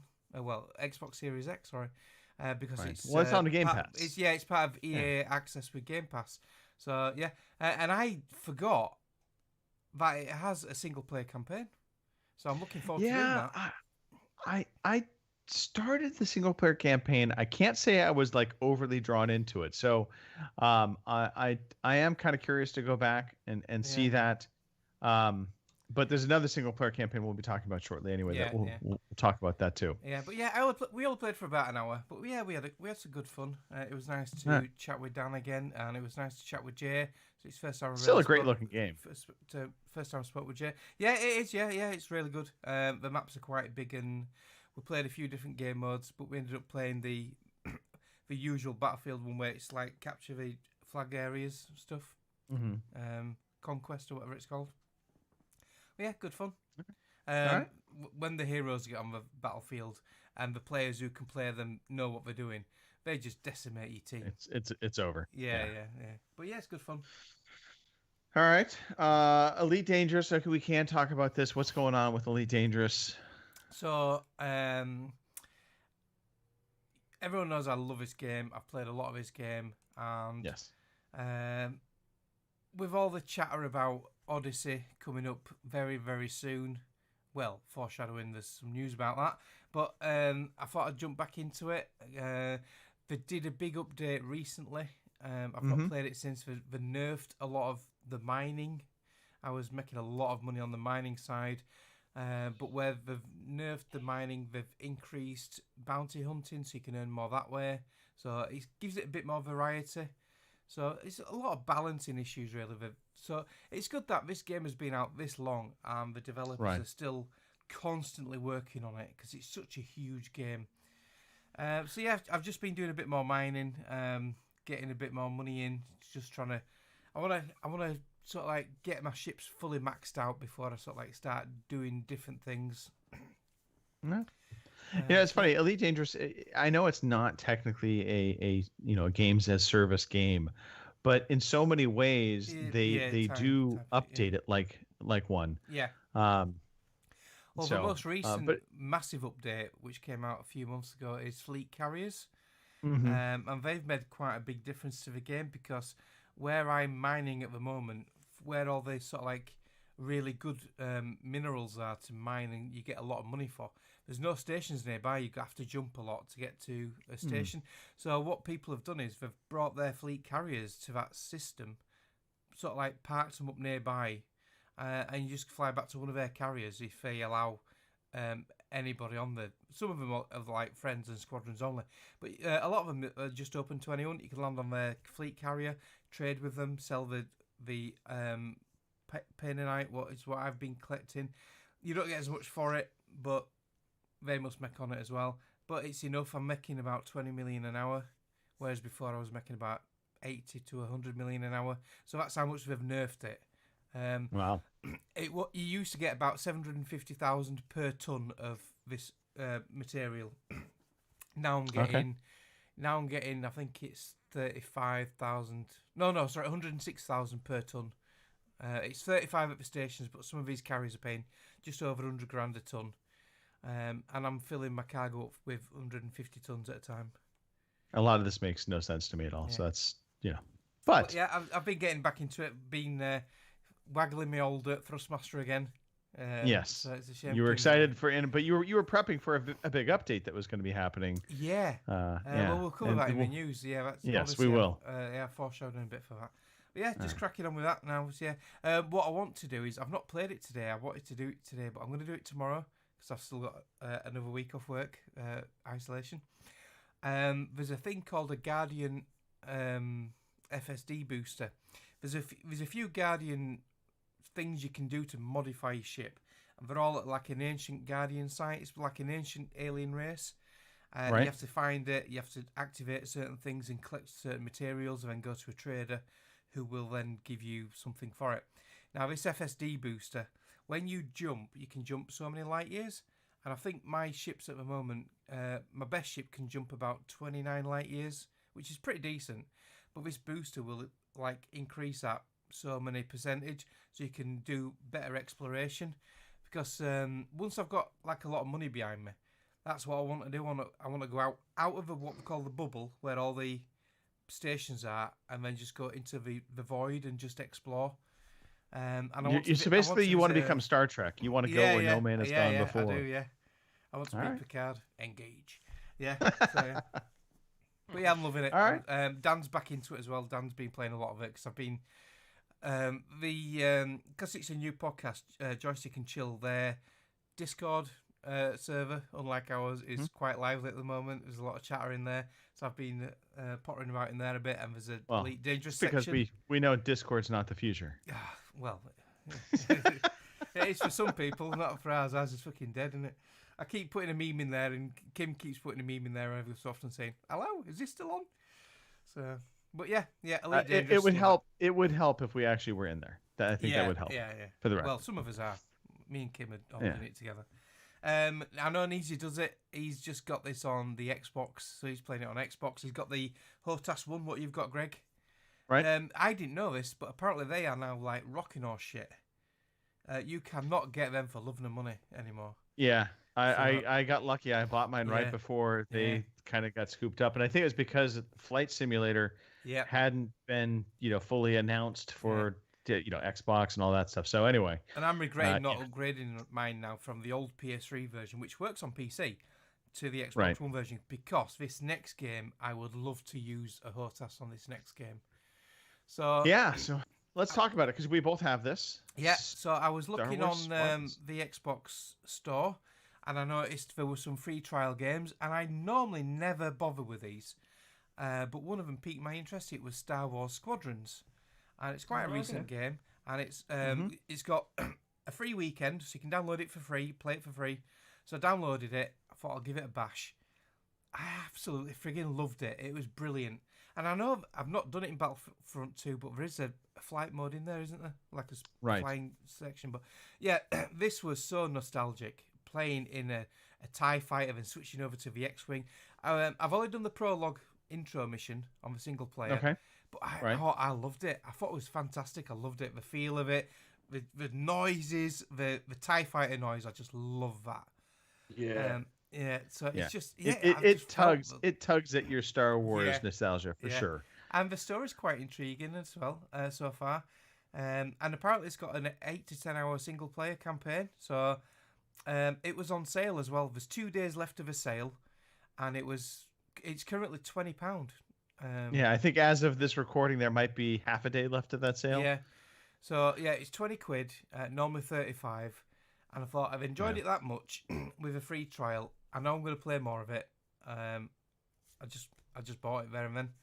And Greggle said he's been wanting to play this a while, so he's kindly pinged me half of it over. So we're co-owners of Star Wars Squadrons. How much have you played of it, Greg? Have you just done the intro as well? So I just got into the intro. One of my big fears with Star Wars Squadrons was I feared they were going to kind of do what the previous Battlefront games kind of did, which was you kind of take the role of either a rebel or an Empire, soldier. Yeah. You're kind of the, you don't have a voice, but you play some missions that really are bot missions that kind of represent the game. And that was my big fear with Star Wars Squadron. So far, that doesn't seem to be the case. You do have characters you create, but and they appear in the single player. I'm sure they are also going to be your multiplayer character, but they're voiced, at least so far. So quite interesting story so far. Yeah. Everything looks fantastic. Plays pretty smooth, and the controls aren't too complicated either. To say you're flying a fighter ship. Yeah, they definitely this is not Elite Dangerous level Oh, complexity. No. Not by a long shot. So this is very user friendly. First time to any kind of flight sim game, you'll be able to pick it up pretty easily.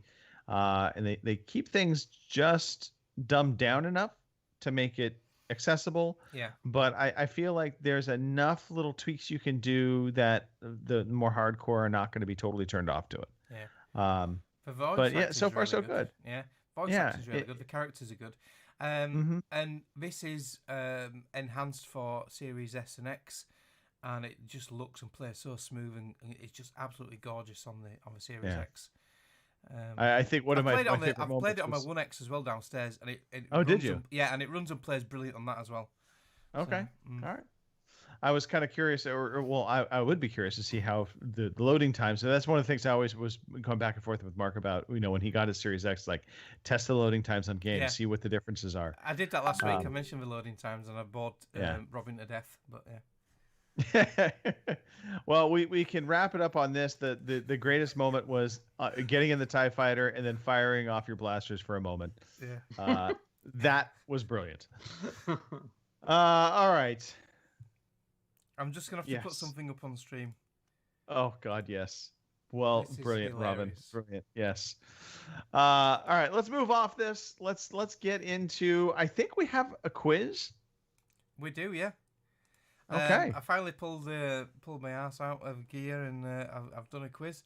Look, guys, I fucking hate bronze. That's hilarious.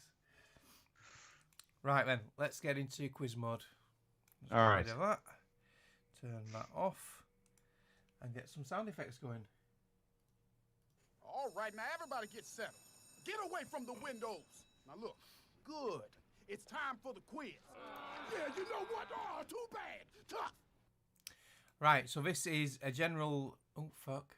I'm showing my screen. Oh, no, general. Oh fuck! I thought I was showing my screen. Then those back in the day. I thought I was showing my screen with the answers then, but no, I'm not. Right, I just saw it on my left-hand OBS screen. Phew. Nearly give the answers away there. Right, yeah. So this is a general oh fuck trivia quiz. All right. And I've just cobbled it together right quick this afternoon, just for a bit of a laugh. Do you want to just all group together and pick an answer, or do you want to compete against each other? What do you want to do? I think competition breeds success. Yeah. All right. Do you want to WhatsApp me the answers, or do you want to just shout them out? What is your preference, Mark? How do you want to handle this? I don't even know what this quiz is, so it's just some trivia questions. There's 10 trivia questions about. All right, we'll group it. We'll get through it. Let's do it. Right. So, question 1. Let's get some music on first. What is the best-selling video game of all time? Now, I've done this multiple choice because Pete's a bit of a pussy and he wanted multiple choice. So is it A, Tetris? Is it B, Minecraft? Is it C, Pac-Man? Or is it D, Space Invaders? A, Tetris. I'm with B, Minecraft. I am sticking with Tetris. Right, yeah, I'll go Tetris. Tetris. I actually think Minecraft overtook Tetris not so long ago. I'm changing my answer to Minecraft. And Robin would be. Well done, Robin. It is Minecraft. Yes. Minecraft is the best-selling video game of all time. Yeah. Now, what I would counter with that is and obviously they're not taking this into effect because I'm sure they're just considering it to be just normal Tetris. But I bet all the different variations of Tetris Effect. There's loads of variations of Minecraft. Yeah. No, there's not. There's just Minecraft. No, there's Minecraft Story Mode. There's Minecraft Dungeons. Those don't count. Yeah, they do. Anyway, that website said it's Minecraft, so it's Minecraft. All right, fine. Minecraft. My decision is final. I fucking hate broads. Says Mark. Question 2. What year was Nintendo founded? Ooh. Was it A, 1929? Was it B, 1909? Was it C, 1889? Or was it D, 1999? Say them again, please. No cheating. A, 1929. B, 1909. C, 1889. Or D, 1999. Okay. I'm going to go with 1929. That's my guess. Greg says A, 29. Pete with his frozen face. What does Pete think? 1889. 1889. Yes. Yeah, I was going to go for that. It mightn't just be so old. I'm going to say 1909 because they started making playing cards or some sort of card game. So Right. I know they're old as all get out. So the correct answer is 1889. Pete is. there you go. Yeah, Well done, yeah. Of Pete. course, we can't see Pete's googling all these answers now. Oh no, I wouldn't do that. No, So- you wouldn't do that. You've probably just ruined this next question, Robin. What product did Nintendo first release before taking on the world of video games? A. Playing cards. A. Playing cards. B. Pachinko machines. C. Greeting cards. Or D. Condoms. Clearly, it's condoms. I mean, no, cards. Cards. Not Hallmark cards. Pete, you concur? Playing cards. Playing sorry. cards. Robin? I did say that earlier. Yeah, I know you did. And Robin said it earlier. Yeah. Didn't it? You are all. Sorry. It was playing cards. Yeah. Right. What is the most expensive video game made to date? Is it A. Red Dead Redemption 2? Is it B. Cyberpunk 2077? Is it C. Call of Duty Modern Warfare 2?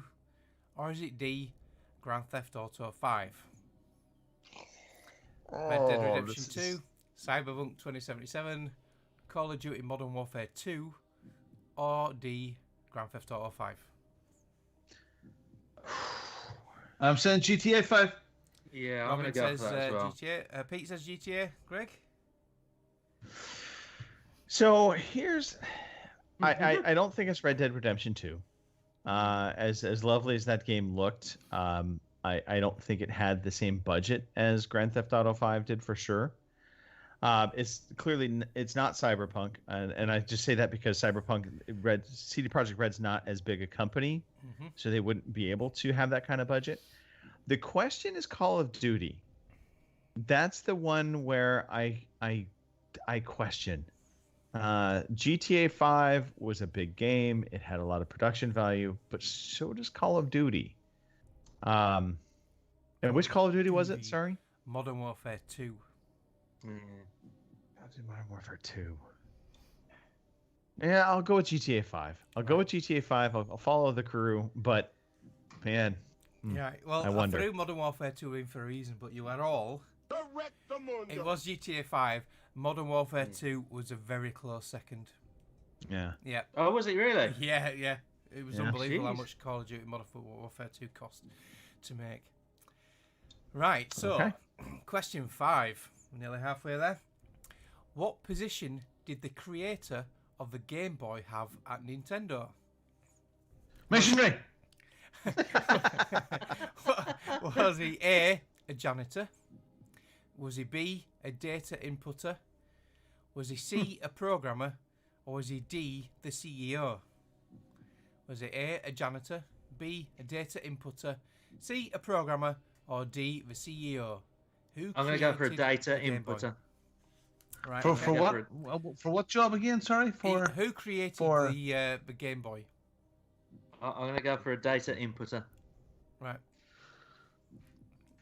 Okay, I'm going for the mild-mannered janitor. Hunk, chunk, chunk, Hong chunk, Yeah. Kong chunk. Phooey.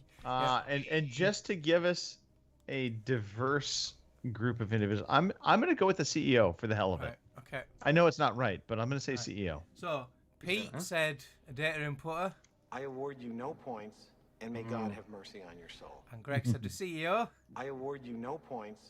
And may God Oh, have mercy Robin. on your soul. and Robin Has he says got the it? janitor. He started off as a janitor. Yeah. Hey. Oh wow. There's a bit of a Nintendo thing going on here. Anyway, so question 6. Mario. Wait, hold on. Yo, Wait, yo. real quick question. You said he started off as the Well, janitor. I presume so.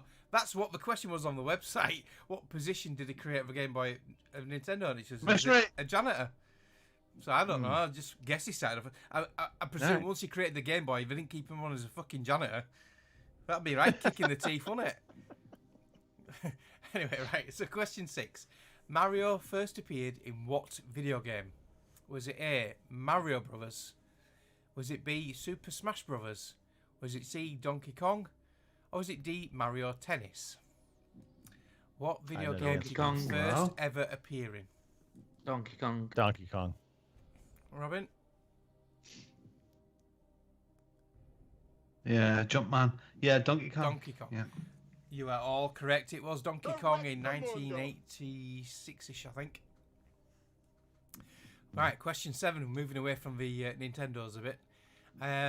This is a very relevant question. We've just been talking about this sort of scenario. What is the name of the first video game to be played in outer space? So the actual game was played in outer space. Was it A, Elite Dangerous? Was it B, StarCraft? Was it C, Starpoint Gemini? Or was it D, Free Space? A, Elite Dangerous, B, StarCraft, C, Starpoint Gemini, or D, Free Space? Which first video game to be ever played in outer space? I'm going to go for the second one. What was it called Yeah, again? StarCraft. StarCraft. Yeah. StarCraft. Yeah, I'm going to go for that. Me too. Yeah, me your too. favourite tactical game, Pete. You like your tactical games, Yep. sorry. I don't even know what it is. Oh, it's huge. It's made by Blizzard. And you were all correct. It is StarCraft. There you go. It is huge in Korea and Japan, isn't it? Oh, is it? Yeah. Yep. Right. And this is a question relevant to Robin. What problem plagues Potatoes. What problem plagues up to 40% of virtual reality users? Dickhead. Is it A, motion sickness? Is it B, bumping into things? Is it C, headaches? Or is it D, looking like a twat?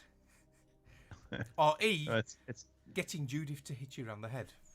it's Say A. them all again. Say them all again, please. A, motion sickness. Yeah. B, bumping into things. C, headaches. Or D, looking like a twat? I'm going to go for B. Motion sickness. A, motion sickness. And Pete's going for B. So Pete said motion sickness. Pete is... I award you no points, and may God have mercy on your soul. It is obviously motion sickness. It affects up to 40% of all users. Hardly Dan's put, Wow, really? That premature many? yeah. Hardly Dan's put Shit. premature baldness. I should have. Yeah, and I thought I should have put that one of the I didn't answers. realise it was so high. Yeah, 40% of people are affected by Yeah. motion sickness. Right, question 9. What was the first gaming console to have internal memory? First gaming console to have internal memory. Was it A, the Atari 2600? Was it B, the PlayStation 1? Was it C, the Atari Jaguar? Or was it D, the Sega Saturn? Atari 2600, PlayStation 1, Atari Jaguar, or a Sega Saturn? Which was the I'm gonna go first with one the to Jaguar. have I'm going to internal go for the memory? Atari 2600. Yeah, Jaguar. Yeah. Jaguar. Jaguar, right. So, Pete says the Atari 2600, you say? That I award you no points. definitely had no and internal may memory. God have mercy That on had your soul. cartridges actually, Yeah, didn't it? yeah, That. yeah. Yeah. The Atari Jaguar. I award you no points, and may God have Oh. mercy on your It soul. What was was- the others? It was the PlayStation 1 didn't either. That used memory cards. It was the Sega Right. Saturn. It came with 1 megabyte of internal memory. Ah, It was okay. the first console Saturn? with internal memory. Yeah, the Saturn. 1 whole megabyte of internal memory. My goodness. Okay. Right, your last question, and this is topical, political. Question 10. The Obama campaign paid for an in-game advertisement in which game? So they actually the campaign paid for an in-game advertisement. What game was it? Was it A, Metal Gear Solid 4? Was it B, Burnout Paradise? Was it C, Super Smash Bros. Brawl? Or was it D, Grand Theft Auto 4? A, Metal Gear Solid 4. Just rattle through them all again, please. Yeah, A, Metal Gear Solid 4. Rattle through them all again. B, Burnout Paradise. C, Super Smash Bros. Brawl. Or D, Grand Theft Auto 4. Burnout Paradise. Burnout Paradise. Robin, Pete, what do you think? I'd just go for GTA. I wouldn't know. I don't know. Yeah, I'm gonna say GTA 4 as well. So Greg and Pete said GTA 4. I award you no points, and may God have mercy on your soul. I'm thrown off by Robin's tactless. I am putting post. that on stream. Robin said Burnout Paradise. It was Burnout Paradise. Oh, Well wow. done, Robin. I am on fire. Did anyone keep track of that? I didn't. No, but I think we need to ban Robin now, Yeah. even though he got that right. Been seeing anything? No. Don't we put And on there he stream, goes, Greg? under the table again. That's not safe for stream, is it? We'll get No, banned it is off. not. If I put that on, we'll get No. banned off Twitch. No, that was borderline Pete- not safe for the WhatsApp chat that he put it into. Sorry, all is right. Pete not seeing any of these? No. No, probably not. Smartly, not, So, probably yeah, not. We finally had a quiz. All right, we're going to dive into some news. Mark, by the way, thank you for the quiz. That was fun. We miss our quizzes, so thank you for doing that. Here is the fucking news. All right. So we do have quite a bit of news that actually came out. So the first bit of news is directly related to Mark. Mark, What? Elite Dangerous, Oh, yeah. or as we affectionately call it, Elite Dangleballs, has been delayed. Odyssey has been delayed. God, what has been posted now? There we go. That is- thank you for posting that, Robin. All right, so Elite Dangerous Odyssey has been postponed, and obviously it looks like lockdown pandemic has impacted this. So do we know when they anticipate it coming out now? Yeah, well, this is the main part of the story. It's the console ones which are going to be delayed the most. The PC one is still delayed, but the alpha is still going to go ahead in spring. So Okay. the alpha was supposed to be going ahead sort of like pretty much imminently, but now the alpha is going to be springtime for PC, which I'm in because I've pre-ordered it. I pre-ordered Odyssey. So I'm in the alpha, so I can't wait for that. But the console versions are going to be autumn time, autumn winter. So yeah, unfortunately, console players are going to have to wait quite a while. But PC is still planned for springtime for the alpha. Okay. All right. Well, something to look forward to, at least. Yeah, Still. it's a huge update. So it's Dan's talking about using Stream Deck with Elite. Yeah. That sounds really, really good idea. It's So you can amazing. assign yeah. loads of things. Yeah, I forgot to mention interesting. that. I hadn't even forgot to thought of mention that. Yeah. I'll try and get a picture of my Stream Deck because I posted it on I don't the- want to. After what we've been seeing in the Right. WhatsApp chat, I really Well- don't know. I want to see this. Well, basically, on my Stream Deck, when I'm playing Elite Dangerous, I've got buttons Right. for landing gear, cargo scoop, heat sink to deploy, and it's even got an alert on it because Dan sent me a link to the file, and it's an actual plugin, so it actually recognizes it in the Stream Deck. So when my ship overheats, one of my icons on my Stream Deck will change and flash red, and I know I've got to deploy my heatsink, and when I press it, the heatsink deploys. It's absolutely brilliant. It's a game changer for Elite. You Okay. use Yeah, it no, to but- cycle your weapons and everything. You can do anything with it. It's amazing. I was just going to say, I think this is an important thing to talk about for Stream Deck, just real quickly, and that is that it has use beyond just streaming. Oh yeah, absolutely. Because I've always thought of it as just a streaming tool. No. But It's basically Oh. like a macro keyboard. You can Right. program one button to do multifunctional things. You can get it to do anything you want. It's just amazing. I use mine stock trading. Yeah, I for, used to use it. I've knocked it on the head now. With all my job change and everything, I couldn't commit the time, so I've kicked it in a touch. I had a really good time playing it, but yeah, GTA RP is now gone. It's a part of my gaming history. Yeah, I've not been on God. it since October-ish. So yeah, that's gone. And I used to use the Stream Deck a lot for that, especially for my little doggy, my police dog. All right. To do all the commands, because they were like multifunction commands where you have to type in commands in the console. That did it for Right. me. I just set a macro up. Yeah, Stream Deck's amazing. It's brilliant. All right. Very cool. All right. More good news. Although that wasn't Wow, good news, that's good. obviously, for Odyssey. Good news for Oculus. They are launching a multi-user accounts and app sharing for next month. So starting next month, Robin, Game sharing. Quest 2 owners will be able to create separate accounts for anybody they're sharing with their VR headset. So Oculus announced that it's rolling out multi-user accounts and app sharing, which says So which it says are two of its users' most requested features. The multi-use feature enables the primary account owner to add up to 3 secondary accounts on the device, and each one will get personalized game progress and achievements. So obviously in a house with kids, brilliant. Yep. You can start getting your boys into it and having them have their own progress, their own achievements. Also, you'll be able to share apps purchased, which is also nice.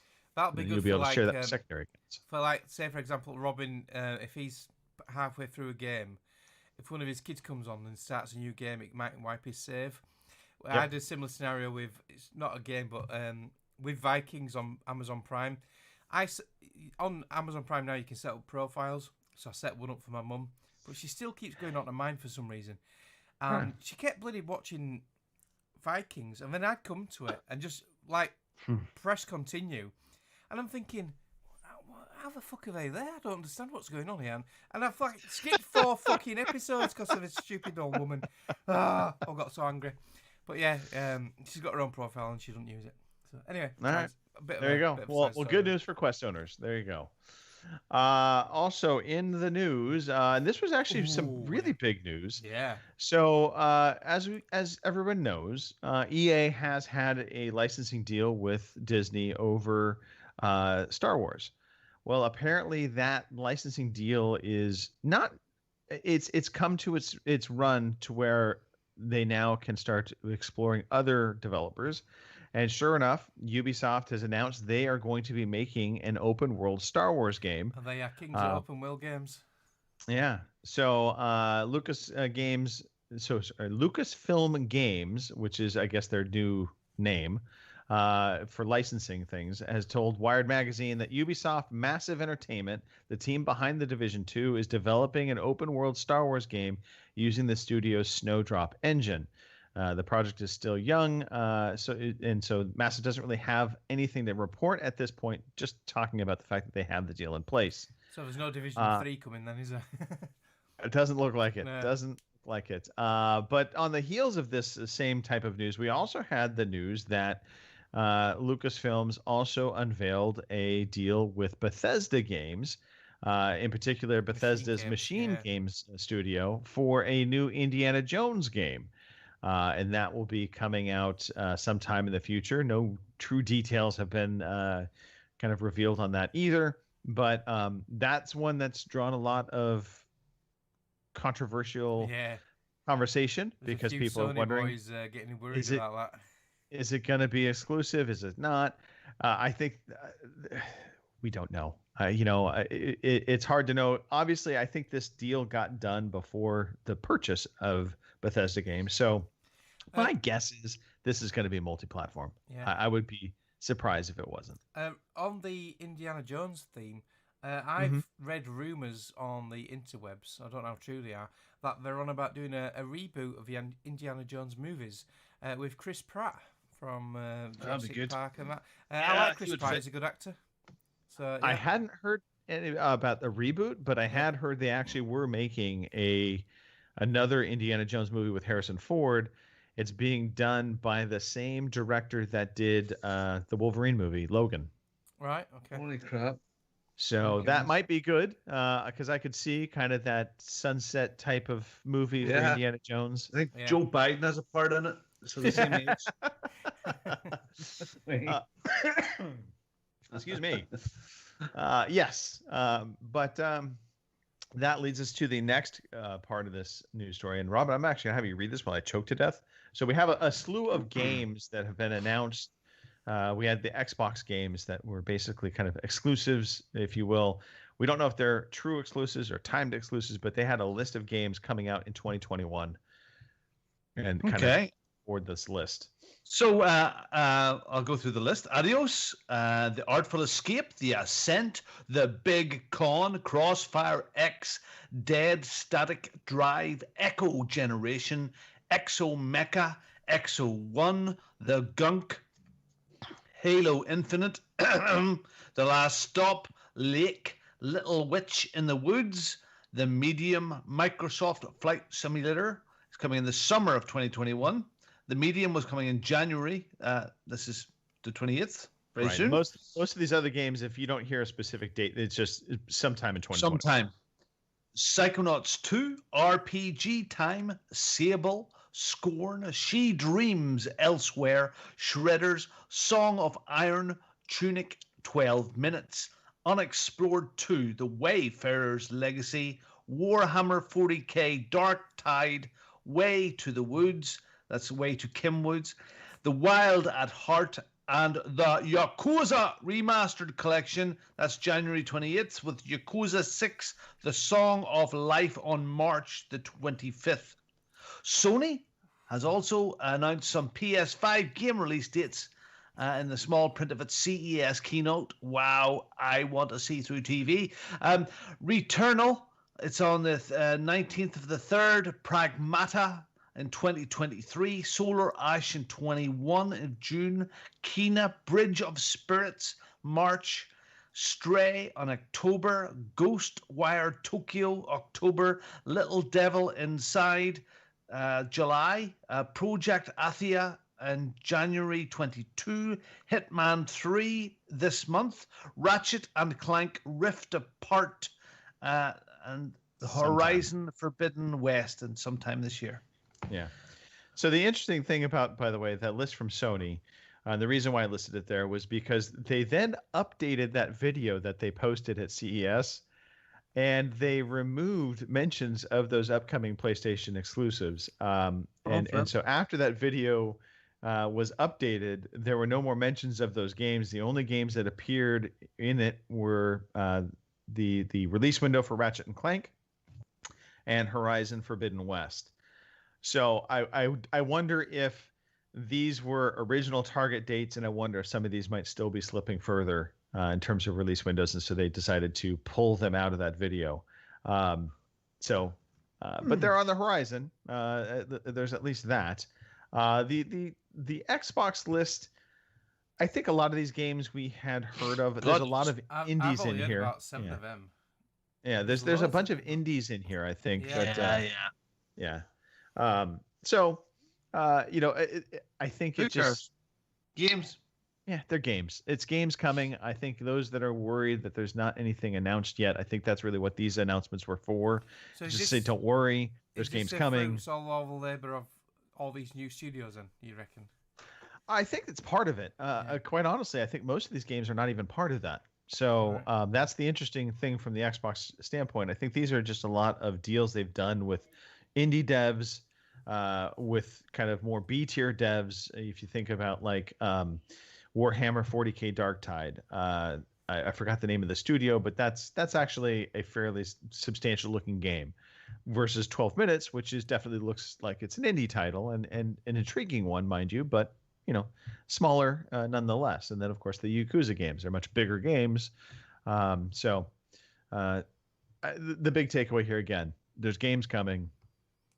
They're starting to really think about, they haven't made a lot of announcements for 2021. To be honest, if you really think about all we know about what's coming this year, we don't know a lot. So I think we're going to start seeing more of these types of announcements, more of these types of lists, just to give consumers the faith that they've got something to play on with their console game. And it's not just all stuff that's already been out. So that's it for the news. I think we have literally 2 releases coming out for next week. We only had 2 last week as well. End of. Pete, you feel like doing your best Kim impression and tell us what those 2 games are? I'll probably hold off on the Kim impression, but the 2 games between the 17th of January and 23rd are Hitman 3, which is being released on pretty much everything, and that's out January the 20th, and then a game called Ride 4, which is out on PlayStation 5, Xbox Series X and S on January 21st. Right. Is that porn? I don't think it's porn, but I bet it might be motorcycle porn. Ooh. All right, Robin, victory's achieved. Let's run through it. Victory achieved. Finish games. Get entered into a draw to win money. That's what it is. People who finish games this week, Mr. Killer Cranky, Yes, Mr. Killer Cranky. He finished Cyberpunk 2077. Mr. Miyagi, 1984. He finished Gears of War 4. And Robots, Man Beast. He finished Resident BTS. Evil 0. Snoogans. That's Snoogans, that. Is that Snoogans? Yeah. I wish people would keep the same names on different things. Yeah. There was one more that came in just before the show started, but it'll wait till next week because about 6 o'clock is about the cutoff time. So yes, these 3 guys are now entered into the draw to win money for $20, £15 gift card, whatever you want to for PSN, XBL, Steam, Oculus. I don't know. Do Oculus have cards? And that's it. So just send a tweet or Parler only lasts 1 week. Yeah. Send a tweet off to that friggin' manipulators of the news. Send a tweet off to @OC_podcast with a hashtag victory achieved and a photograph of yourself, and you'll be entered into the draw. So, for this week only, for those people that have finished games, Mark, will you please play the sound of 74 million people slowly clapping? You all have a victory's achieved. Victory's achieved. You have one. Victory's achieved. Is it me or is the market a little low? Yes, he's a little low. He's going to have to go and fix all this Mark, post. you got to work on squeezing them a little bit to get the volume up. Yeah. You all have a victory's achieved. Victory's achieved. You have one. Victory's achieved. Much better. Yeah. For some reason, the volume on it was down. For some reason? On my soundboard, each one's got a different... AMF. Yeah. Hashtag AMF. Give it a squeeze, Mark. Move on. Give it a squeeze. Move on. All right, yes, we are moving on. We're going to close this show out. We have gone a good 2 hours now. So it's been a good show. I think we can safely say that we had some fun. Hopefully those of you listening had fun. We are here every weekend, so come back, join us next week. Pete's had fun. He's had that smile on his face. Yeah, all I know. fucking He has held that smile amazingly the entire podcast. It's incredible. He's had dinner. He's had a blowjob. And he's got a nice new hat. We know Pete's sitting there stark naked. No, his boiler's not working. He won't be. No. Is he wrapped All in right, his blanket? Pete, why don't you start us off? Give us some shout-outs. Come on. I'm going to shout out Rob, and that's Snoogans. He mentioned something in the chat earlier about giving a Towie update. I'm afraid they're not filming due to the current lockdown. So as soon as they are back up and filming, I will give you a bit of an update, Rob. But there is one thing though, a bit of news. Tom and Georgia are having a baby. If you know who they are, so big shout out to them. They're from Towie. Anyway, Shatters. Another TV viewer, a 10, Big Cortana, Casino Thanks, Commander Root, Hardy Dan, Gene R. Nestu, and Vadatha. Thanks to those people for joining in live with us tonight. And that's pretty much me. I'll hand you over to Mark. Yeah, I want to shout out Lord, because I was supposed to shout him out last week and I forgot. So sorry, Lord. So you're getting shout out a week late. I want to shout out Jay and Dan for the Battlefield 2 PC fun we had Friday morning. Thank you very much. And I finally finished episode 1 and started episode 2 of their new podcast, Joysticks and Chill, giving them some massive plugs this last couple of weeks. But it's really good fun, so give them a listen. And finally, to Matt Nation, Empower 343. This is a bit of a funny thing. So Phil's had some problems with his Virgin Media, with his internet.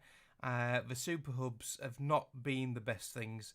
And I just casually just put in there, oh yeah, mine's been great. It's been working on Wi-Fi and everything. I've not really had to go into modem mode for a while now.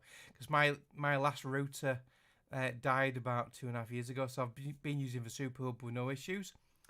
I've been having major fucking Wi-Fi issues this week.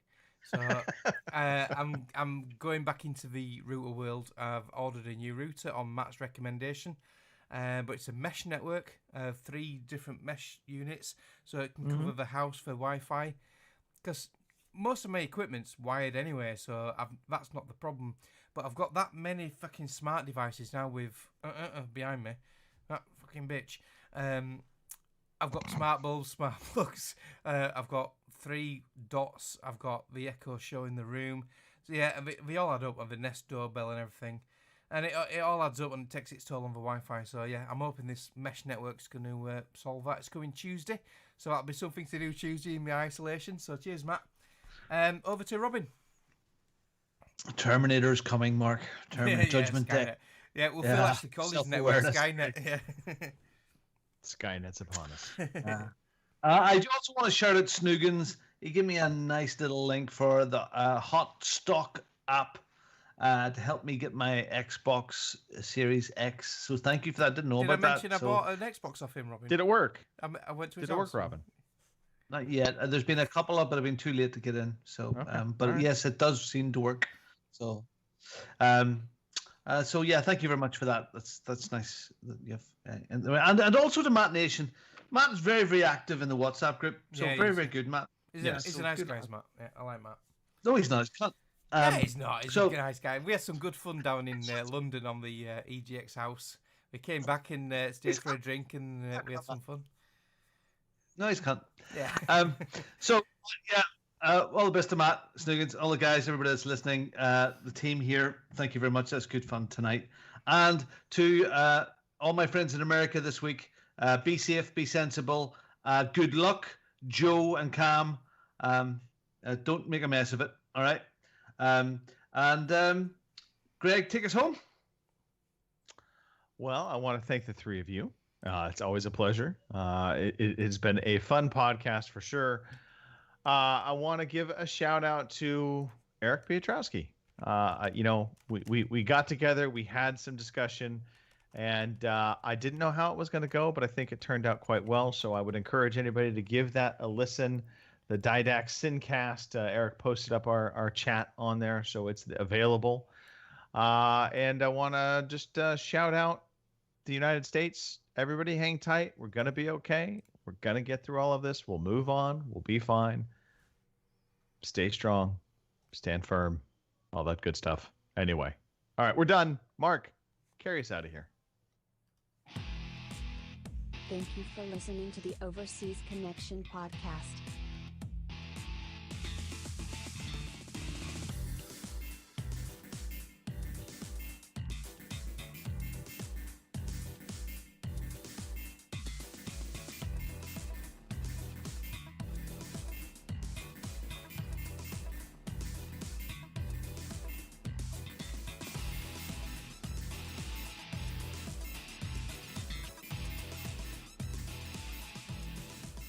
See you same time next week.